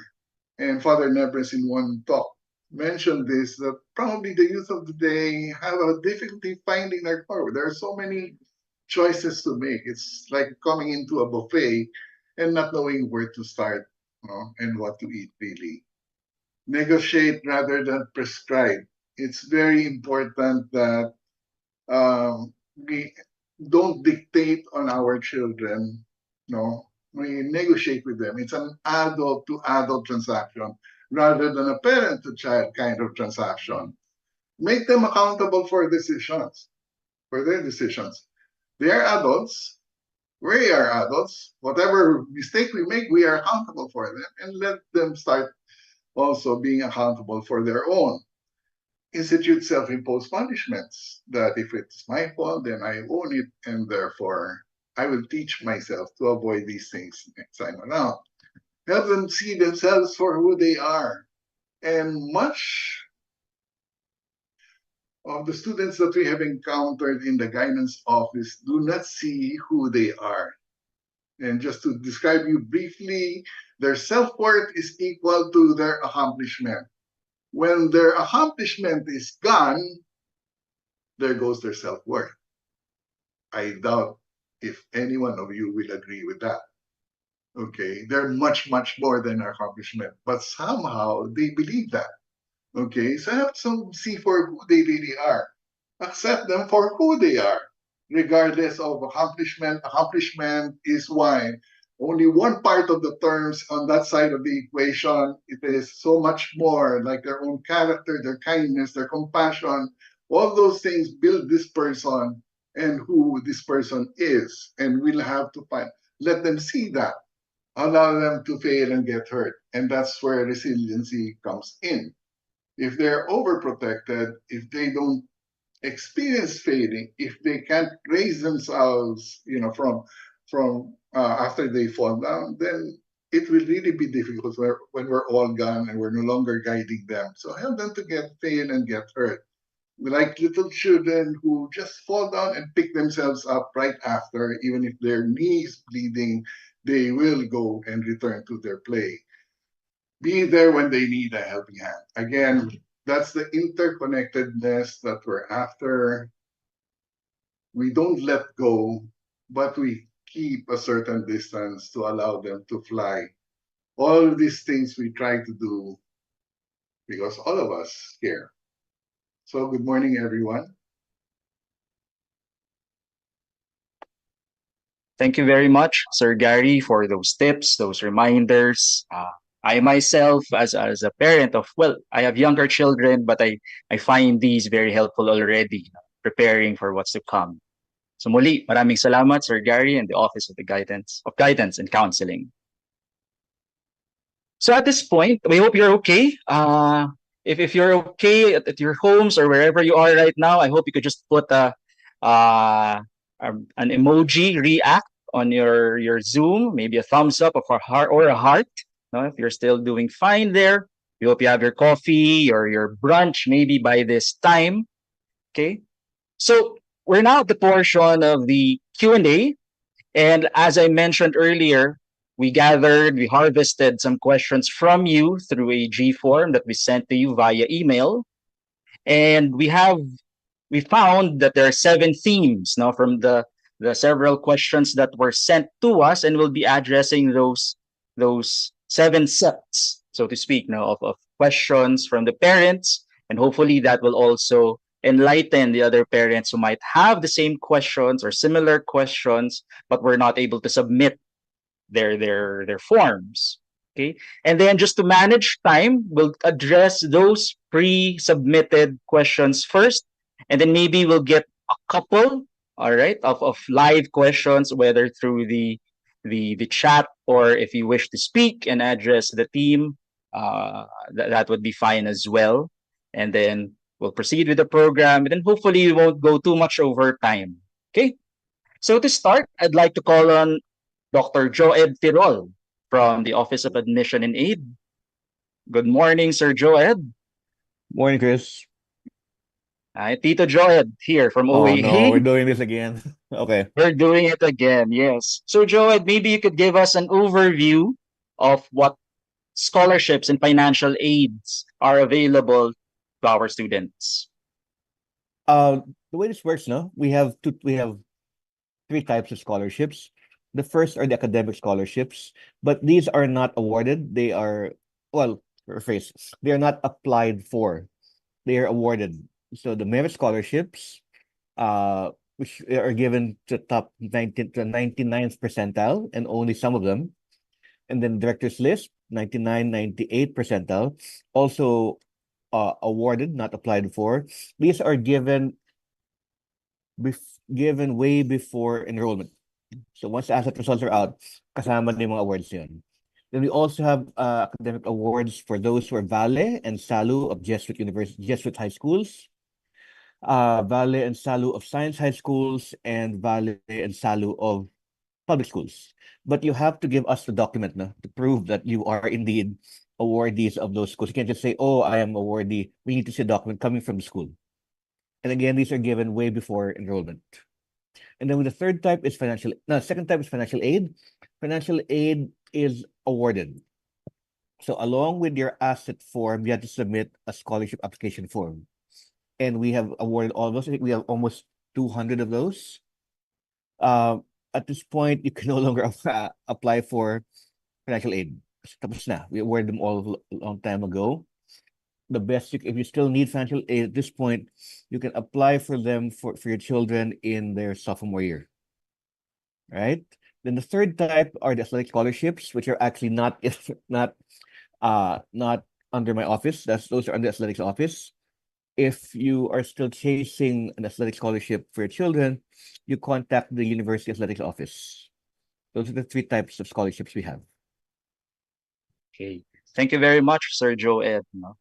Okay, and you're welcome. So as an overview, Sir Joed had told us about that, but we'll also post the web page of OAA that you can also find actually in the Ateneo web page for further information, and so that you could also contact OAA if you have more specific concerns or questions. Is that okay, Sir Joed?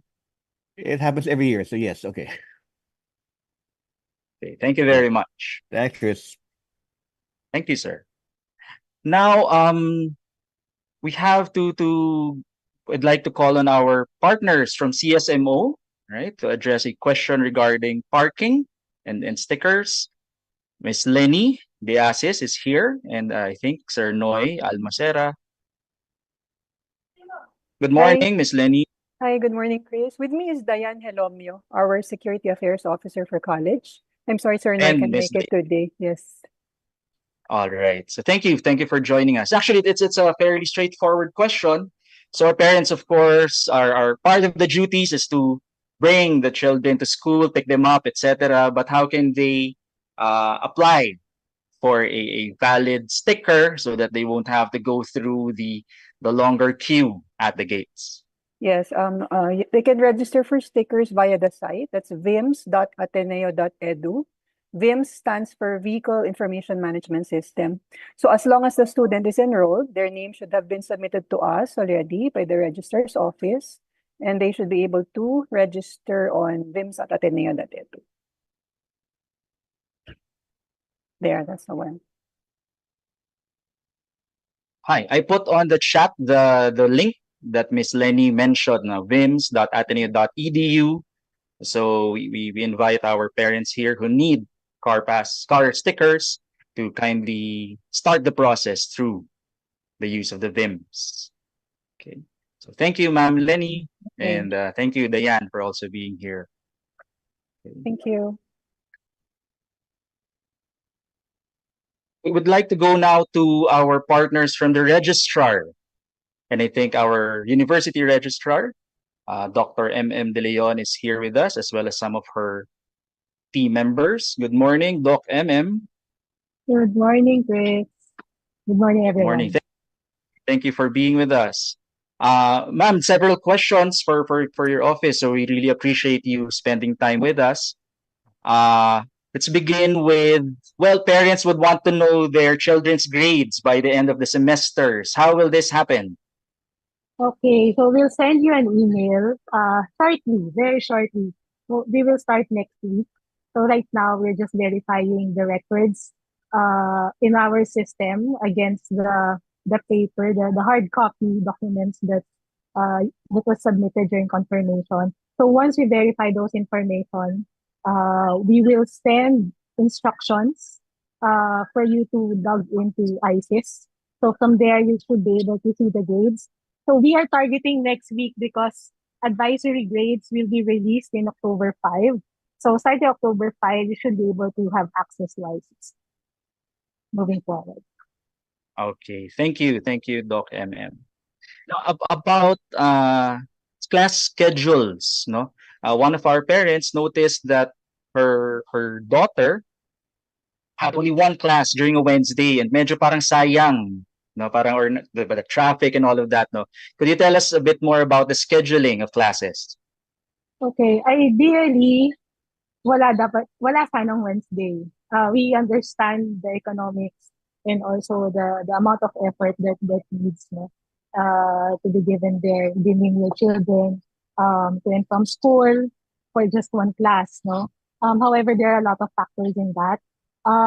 So based on the patterns that we've seen this school year, what we will do is to decongest the Monday, Thursday, and Tuesday, Friday classes, and allow more core courses, or at least allow more freshie courses to be offered on Wednesdays. This would include NatSci laboratories, okay, so that your children will have more breaks during the Monday, Thursday, and Tuesday, Friday class days. So they will have more time to rest and recover their next steps. Thank you, Doc M. On another note, no, the parents and the students noticed that the registration processes that happened during the start of the semester could have been smoother, right? I think there were some glitches. So maybe you could tell us what to expect, no, for the second semester registration processes. Okay, for the second semester registration, your children should be able to participate in the early enlistment. It's scheduled sometime in November before classes end this semester. So from there, pre-enlisted classes should be available by November. They can pre-enlist in classes that they can choose themselves. And ideally, back in January 2025, when the regular registration commences, they will just pay. They will just pay for tuition, assessment, pay for tuition, and then they should be able to be officially enrolled by the first or second day. Okay, thank you, Doc M. And then last for our partners from University Registrar. A parent just noticed that the class of their child seemed to have been bumped off, no, from a regular classroom scheduled uh, for another activity. Is this normal? Is this supposed to be the way things are? No, no, it shouldn't be. Regular classes shouldn't be bumped off. So I don't know what happened there. There could be a miscommunication, but supposedly the regular class should not have given up their slots to the organization. Yes. So we'll look into that. Thank you, Doc M. No, so I just wanted for Doc M to really officially tell us that academic classes are definitely given priority in terms of the use of all our facilities. You know, so we'll look into that incident. But generally, yes. So it's the academic classes that have Yeah, priority. yeah. So if Thank they can you. give us, yeah, sorry, if they can give us more information about it so that we can investigate. Yeah. Yes, ma'am.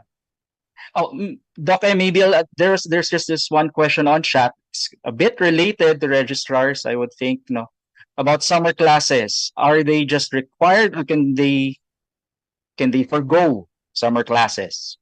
Right. It really depends on the curriculum of your child, depending on the degree program. So there are degree programs where intercession classes are required in order to finish the program within 4 years. There are others that don't need to. Okay.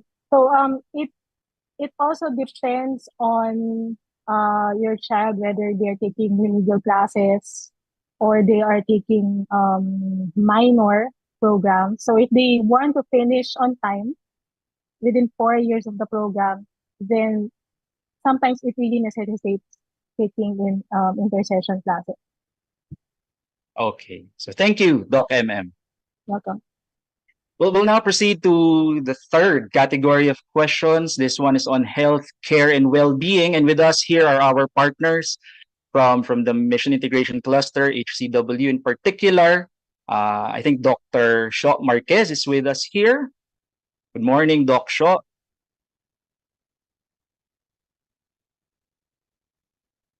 Is Doc Shaw here?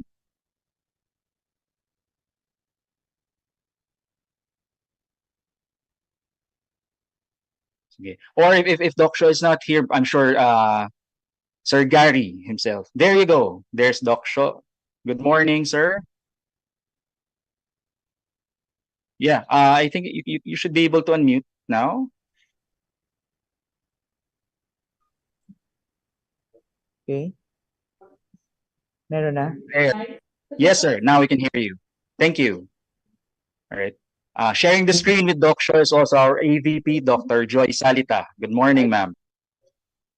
Morning. So this one is for Doc Shaw. So good morning to Ma'am Joy Salita. Sorry, my mic got muted. Our AVP for Ignatian Leadership Information. Doc Shaw, my child is feeling overwhelmed, experiencing some anxiety and other mental or even emotional health concerns. Right? What are services generally available on site for address these situations? Yeah, I think there are several mechanisms. Okay, so of course the guidance office is there. The Office of Health Services is there, and then we do have um, uh, the university clinic also available if they're on the other side of the campus.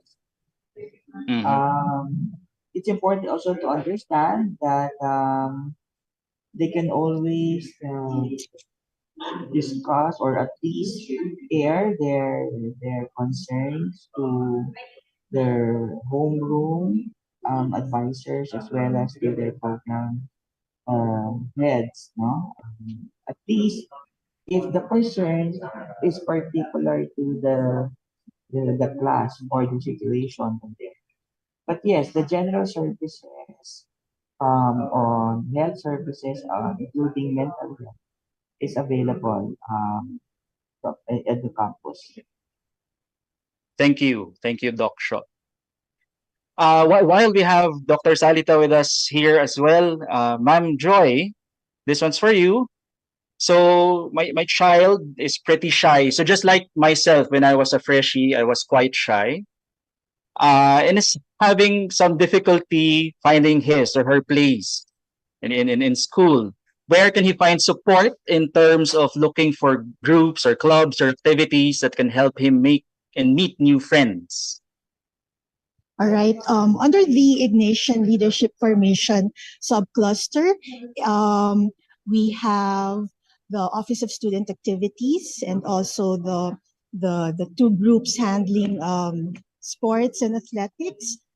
And we also have dorm formation. There are many opportunities for our students to really find some sort of a group that can help them with, especially in adjusting with the culture here in the Ateneo. And as what was mentioned a while ago, the entire Ignition formation program will really look into how we can best help our freshmen, our freshies adjust to the Ateneo culture via all these programs and services. Okay. Thank you very much, Ma'am Joy and Doc Shaw. Right. On the same topic of general student life, I'd like to call on Mr. Rene San Andres. Sir Rene? Yeah. Yes, sir. Sir, a specific question for you. Well, what are the resources that available that Ateneo offers to students who again are having some difficulty in general, no, adjusting to college life? No, so it's not just specifically orgs, but generally, I'm a newbie here. Maybe I come from the province. Well, how can we help them, sir? Yeah. Doc Shaw Marquez, our AVP for Healthcare and Well-being, already mentioned available services like the Guidance Office. We really encourage you, fellow parents, to encourage your children to see their counselor, even if just once this school year, just so they can get to know one of those people who could be resource or source of assistance for them. So that's one. But I'd like to highlight also one of the things mentioned. There was a presentation from the Mission Integration Cluster, particularly from Ms. Nat Ting, the intact or the introduction to Ateneo culture and traditions. That is the homeroom class of every first year student. The freshie, when he or she comes to the Ateneo, you can consider that as their second home in Ateneo. So this will be the kuya, ate, or tita or tito. There's the homeroom class advisor, the surrogate parent of your child, and there is the student facilitator who may be a kuya or an ate who will be there, and then the other ates and kuyas who are the fellow members of the block. They are grouped by block. Please encourage them to consider those as their new home in Ateneo because these are the people, even before they join an organization, this is already their home. They can find their place of safety there. My own experience, I came from the province as a scholar. This was what helped me stabilize in the first few months of my life in this big new world called the Ateneo de Manila and Metro Manila. Just a few months ago, very quick sharing, our homeroom class, many of those in my group, we agreed to meet again at the UP University Hotel. It was a very warm experience. These were the first people I encountered in college. And look at us. Well, accomplished in life, many with appos, and we made it. We made it. So please use that. The impact. Introduction to Ateneo Culture and Traditions is the homeroom class with the homeroom advisor, the student facilitator, and the classmates from the block. Thank you. Thank you, Sir Rene. Right. This one will address some of the questions that I see are being put on the chat, but also still related to student affairs. I'll just put this in quickly. The IDs of our freshies are coming soon within the next few weeks, and we'd like to thank our partners from CSMO on the production of these new IDs. In the meantime, what they do have is a temporary digital ID. Okay. For the next set of questions, I'd like to call on Ma'am Marlu. Good morning, Ma'am Marlu. Morning, Chris. Hi, ma'am. We have two questions that I'd like to address to you. The first one is about turning older classrooms into air-conditioned classrooms. What are our plans in relation to that, ma'am? Actually, I just responded now to a similar one about very few classrooms are air conditioned, and are we air conditioning the rest? I mean, we've always had a very what do you call that, pollution-free campus, and so we tried to capitalize on that. But last summer, when the heat wave came on, it was also the beginning of a conversation to do what sort of priority areas we can air condition, because it's not cheap. When we looked at the cost of air conditioning, purchasing air conditioners, maintaining, and all the rest of it, it was a staggeringly huge amount, and we're not sure we're going to charge, who we will charge it to if we did that. And I think the office of Dr. Salita is doing a survey with students to hear themselves, to hear their voice, so that we will know what sort of priority areas they'd have. Yes, there's an ongoing conversation on air conditioning. Thank you. Thank you, ma'am Marlou. And while we have you on screen, ma'am, how do we go about, if you could tell the parents now, the process we take in making announcements on class cancellations or changes in class modalities? Yeah, in general, especially during the pandemic and afterwards, when we have online facilities, I think we issued a memo some time ago to say that in case of emergencies, then teachers should be ready in their syllabus. Their syllabi should be ready to transition online. Now, there are sometimes, especially during inclement weather, the government can be quite vague in their announcements. And so there's also some confusion that comes to us. But in general, here in the university, there's a group that will include Chris and all the rest of them in ADSA that monitors the weather conditions, and really up to, I think, 10 o'clock in the evening, right, Chris? Is that the Yes. day, evening before, is when we decide Yes, about ma'am. the following day. So Correct. there was a question about why doesn't that get to be announced earlier? The processes involved are very complex because we have to coordinate with a whole lot of people. We have to do constituency checks with our students. We have to do a whole lot of that. Sometimes it's becoming very tedious, and sometimes the memo comes towards the middle of the night. But there was also one question about not just about inclement weather, but about teachers changing at the last minute to go online instead of on-site. I got those complaints as well, and we have channeled them to the deans, and because the deans are where the faculty the schools are where the faculty members are. And I think there are circumstances that could not be avoided by those teachers, but there are others that probably needed more mentoring, and so that's being taken care of.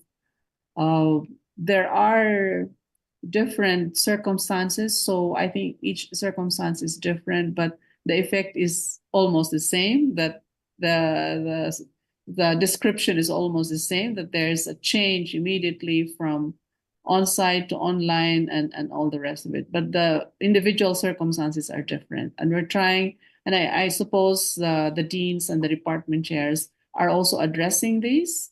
We might not be 100% because sometimes, the circumstances are quite different. Like, for example, a faculty member who is unable to leave the house because of certain emergencies. So that faculty member may want to say, online na lang tayo, but talk to the students about this. And yet, not all students will be reached. So may mga ganon na circumstances. But our faculty members know that our rule is that they'll have to negotiate, or they'll have to talk to their students. So it's not just their own rule to say, we're going to change from this and to that. but they have to talk, they have to communicate to their students. These are already adults. Communication is very important. It's pretty much like when a student is not able to turn up in class, the student will have to communicate. And then there will be reasons why that student is not able to turn up. And then there will be also compassionate responses from the faculty members. So I think there's a give and take. We can't be perfect, but we're trying our best. We're always responding to these needs. And the department chairs and the deans are monitoring the situation. I hope that answers the Yes, ma'am. Okay, thank you. Thank you very much, Doc Marlu. Before I proceed, then I'll call on Dr. Jojo Hotelenia next. All right. I'd like to thank the other administrators for answering some of the questions on the chat. Ma'am Tin Alikpala, thank you for addressing the questions on related to internationalization. We'd also like to tell our parents, so in the interest of time, again, we'll just finish those that were submitted earlier, all right? But everything here is recorded anyway. We'll go through them. Some of them will be touched on by the last set of questions, okay? And then we'll get back to you, especially if there are very specific concerns. We have your email addresses, and I promise to get back to you on those questions. But for now, I'd like to call on Dr. Jojo Hofilenia. Good morning again, Ma'am Jojo. Hi again, Chris. Hi, ma'am. There are several questions, both from the pre-submitted and on chat, regarding shifting for freshies. Could you tell us a little bit about that? Yes, shifting for first-year students is only allowed after the end of their first year of studies. So the shifting will be effective in their sophomore year. Normally, we allow students to submit requests for shifting after the advisory grades are released in the second semester. So in the second sem, advisory grades will be released on March 20. And then after that, what the students can do is, number one, to first inquire from the department that's offering their intended program as to whether there are any shifting requirements that need to be fulfilled prior to shifting. And then once they have that information, and possibly also get more information about the programs that they want. Then they just accomplish an application to change degree program, which is available on the web page of the Office of the University Registrar in the Ateneo website. The same form is also available on our student services portal, the one that we call Servire. And then the deadline, if the shifting is to be effective for the intersession, then the application should be submitted before March 31. So advisory grades come out March 30, and then the deadline for effectivity in the intersession of sophomore year will be March 31. For effectivity in the first semester of the following year, the deadline is June 15. These are standard deadlines, so they don't change from year to year. If these deadlines happen to fall on a Sunday or a holiday, then the deadline is moved to the next working day. So it's a simple process. Thank you, Doc Jojo. Just on one of the notes that Doc Jojo mentioned, we see that there are themes again emerging anyway from the live questions being asked. So what we'll do, just as we sent to you via email the invitation to this session, we'll send you some quick links to the pages, the web pages of the offices that address matters on calendar or certain processes, just so you'd be more aware of these.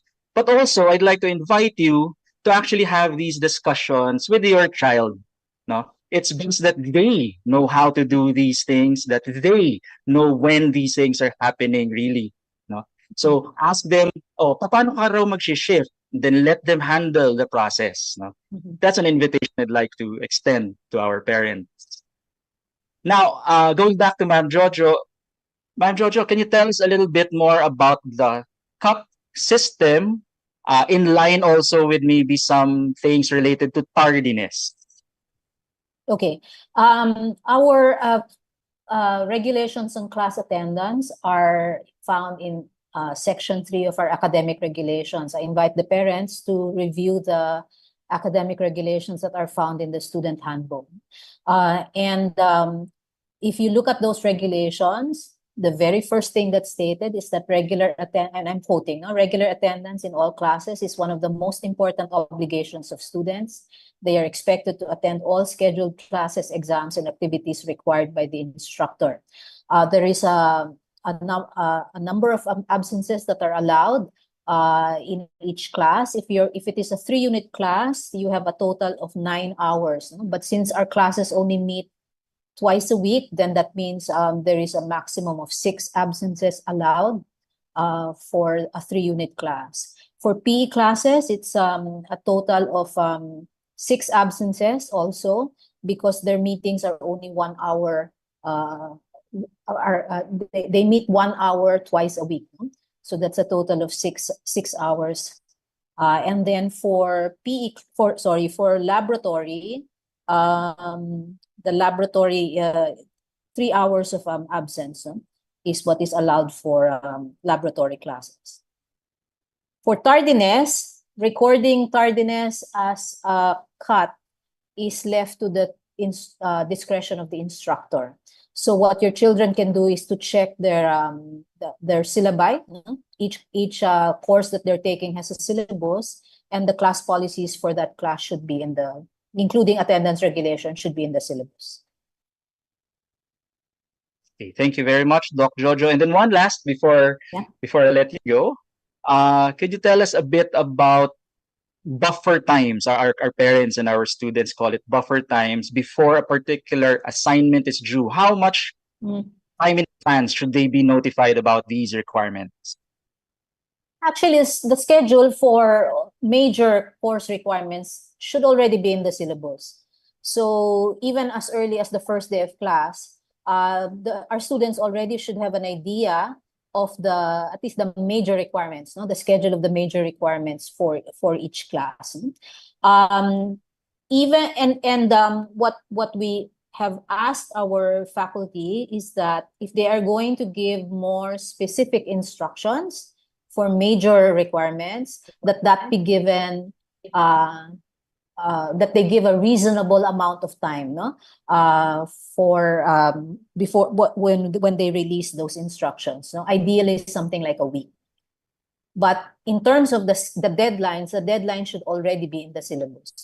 So again, maybe ask your children to look through the syllabus and to make sure that the deadlines for the major requirements are there. Thank you, Doc Jojo. Okay, thank you. So again, sorry, I apologize for that we're going over time, but I hope the information that was given through the presentations and now this Q&A are addressing some of your concerns. We're noting everything, and we promise to capture as much of it and then send some answers, some links via email. But I'd like to address one question regarding traffic, and mobility. And then our partners from CSMO can add to this if needed. So first, on the matter of e-jeeps, yes, there will be an increase and new system for e-jeeps. I don't want to preempt the information, the official news on that, but what I can tell you is this: yes, there will be improvements that will mitigate both traffic, safety, and mobility of our students and the community in general in relation to the e-jeep. In terms of parking, there are also plans. There's a campus master plan that considers the whole picture of the university as well as the greater areas of Katipunan. And as more details on these are firmed up, we'll of course be informing the students and the community. But rest assured that these are always on the table, okay? Particularly by the Office of the Vice President for Administration. So we have that office headed by Mr. Rudy Ang, that looks into these things. Okay. So again, we'd like to thank you. We thank you so much for spending your Saturday morning with us. We're noting all the questions. This is recorded. If there are people who sent questions directly to me, all right, I'll go through them. But if may I request though that you also send it to the public chat so that it is recorded, and I'm sure not to miss it. Okay, and then we will be sending out emails. We'll be sending also the link to the recording of this session, and we'll chop it up according to the different segments so that it would be easier for you to look for the topic that you're looking for. So but with that, we'd like to close our session this morning with a word from the president of the Ateneo de Manila University. Ladies and gentlemen, let's hear from Father Roberto C. Yap of the Society of Jesus.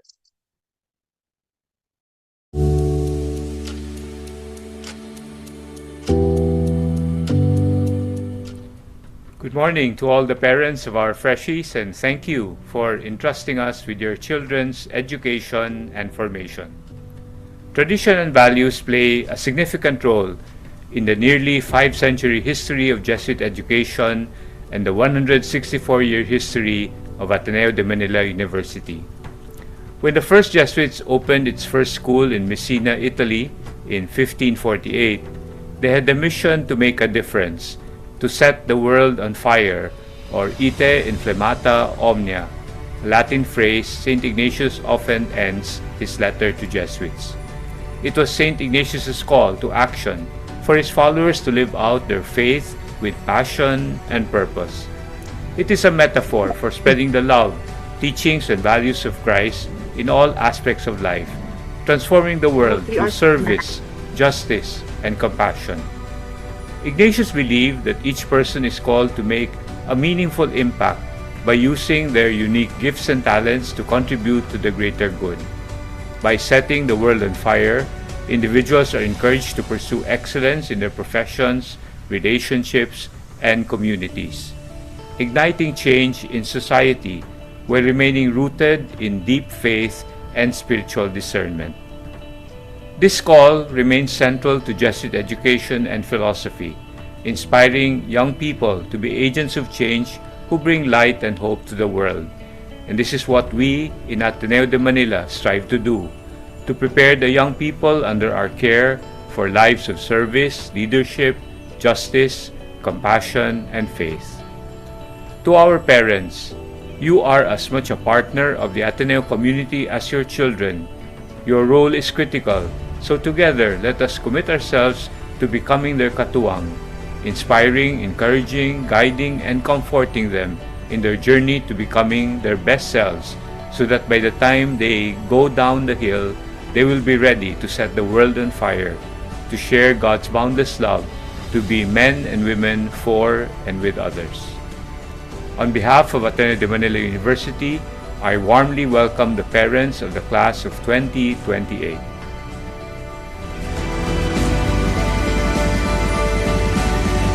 Thank you very much, Father Bobby. And so, again, we promise we're monitoring all the chats. It's unfortunate well, it's a fortunate thing that we were together, no, but again, there's not enough time to talk about something we love, our children, no, and our education that we provide to your children. But rest assured, and we invite you to keep this relationship alive, no, beyond today. This is just an event. This is an orientation session, but the relationship between home and school, hopefully something that will be going beyond this Saturday. We have ASPAC with us here. We have the office of Doc Marlu, right? And all of the administrators and offices of the Ateneo ready to be your katuwang every day. Okay? And so with that, I'd like to invite all the participants to kindly, if you can, turn on your cameras, all right? And I also invite you to sing or to pray with us as we play the Song for Mary, our alma mater song, all right? And while it is being played, while we're saying it, our staff will be taking gallery screenshots, no? So you can hold your smile also while we're singing, all right? If you're with your spouse, if you're with your child, even at home right now, feel free to have them be with you on screen. So with that, again, thank you very much. This is Chris Castillo from Student Affairs. Ad Maiorem Dei Gloria. Song for Mary.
Again, thank you very much, dear parents, our katuwang. Thank you to our administrators, faculty, professionals, and staff who are with us this Saturday morning.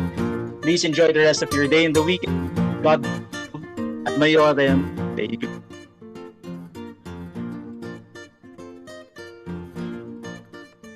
I will unmute the in case you just want to do a shout out. For example, you'd want to say hi to Marlu or Ine, Jojo. Thank you very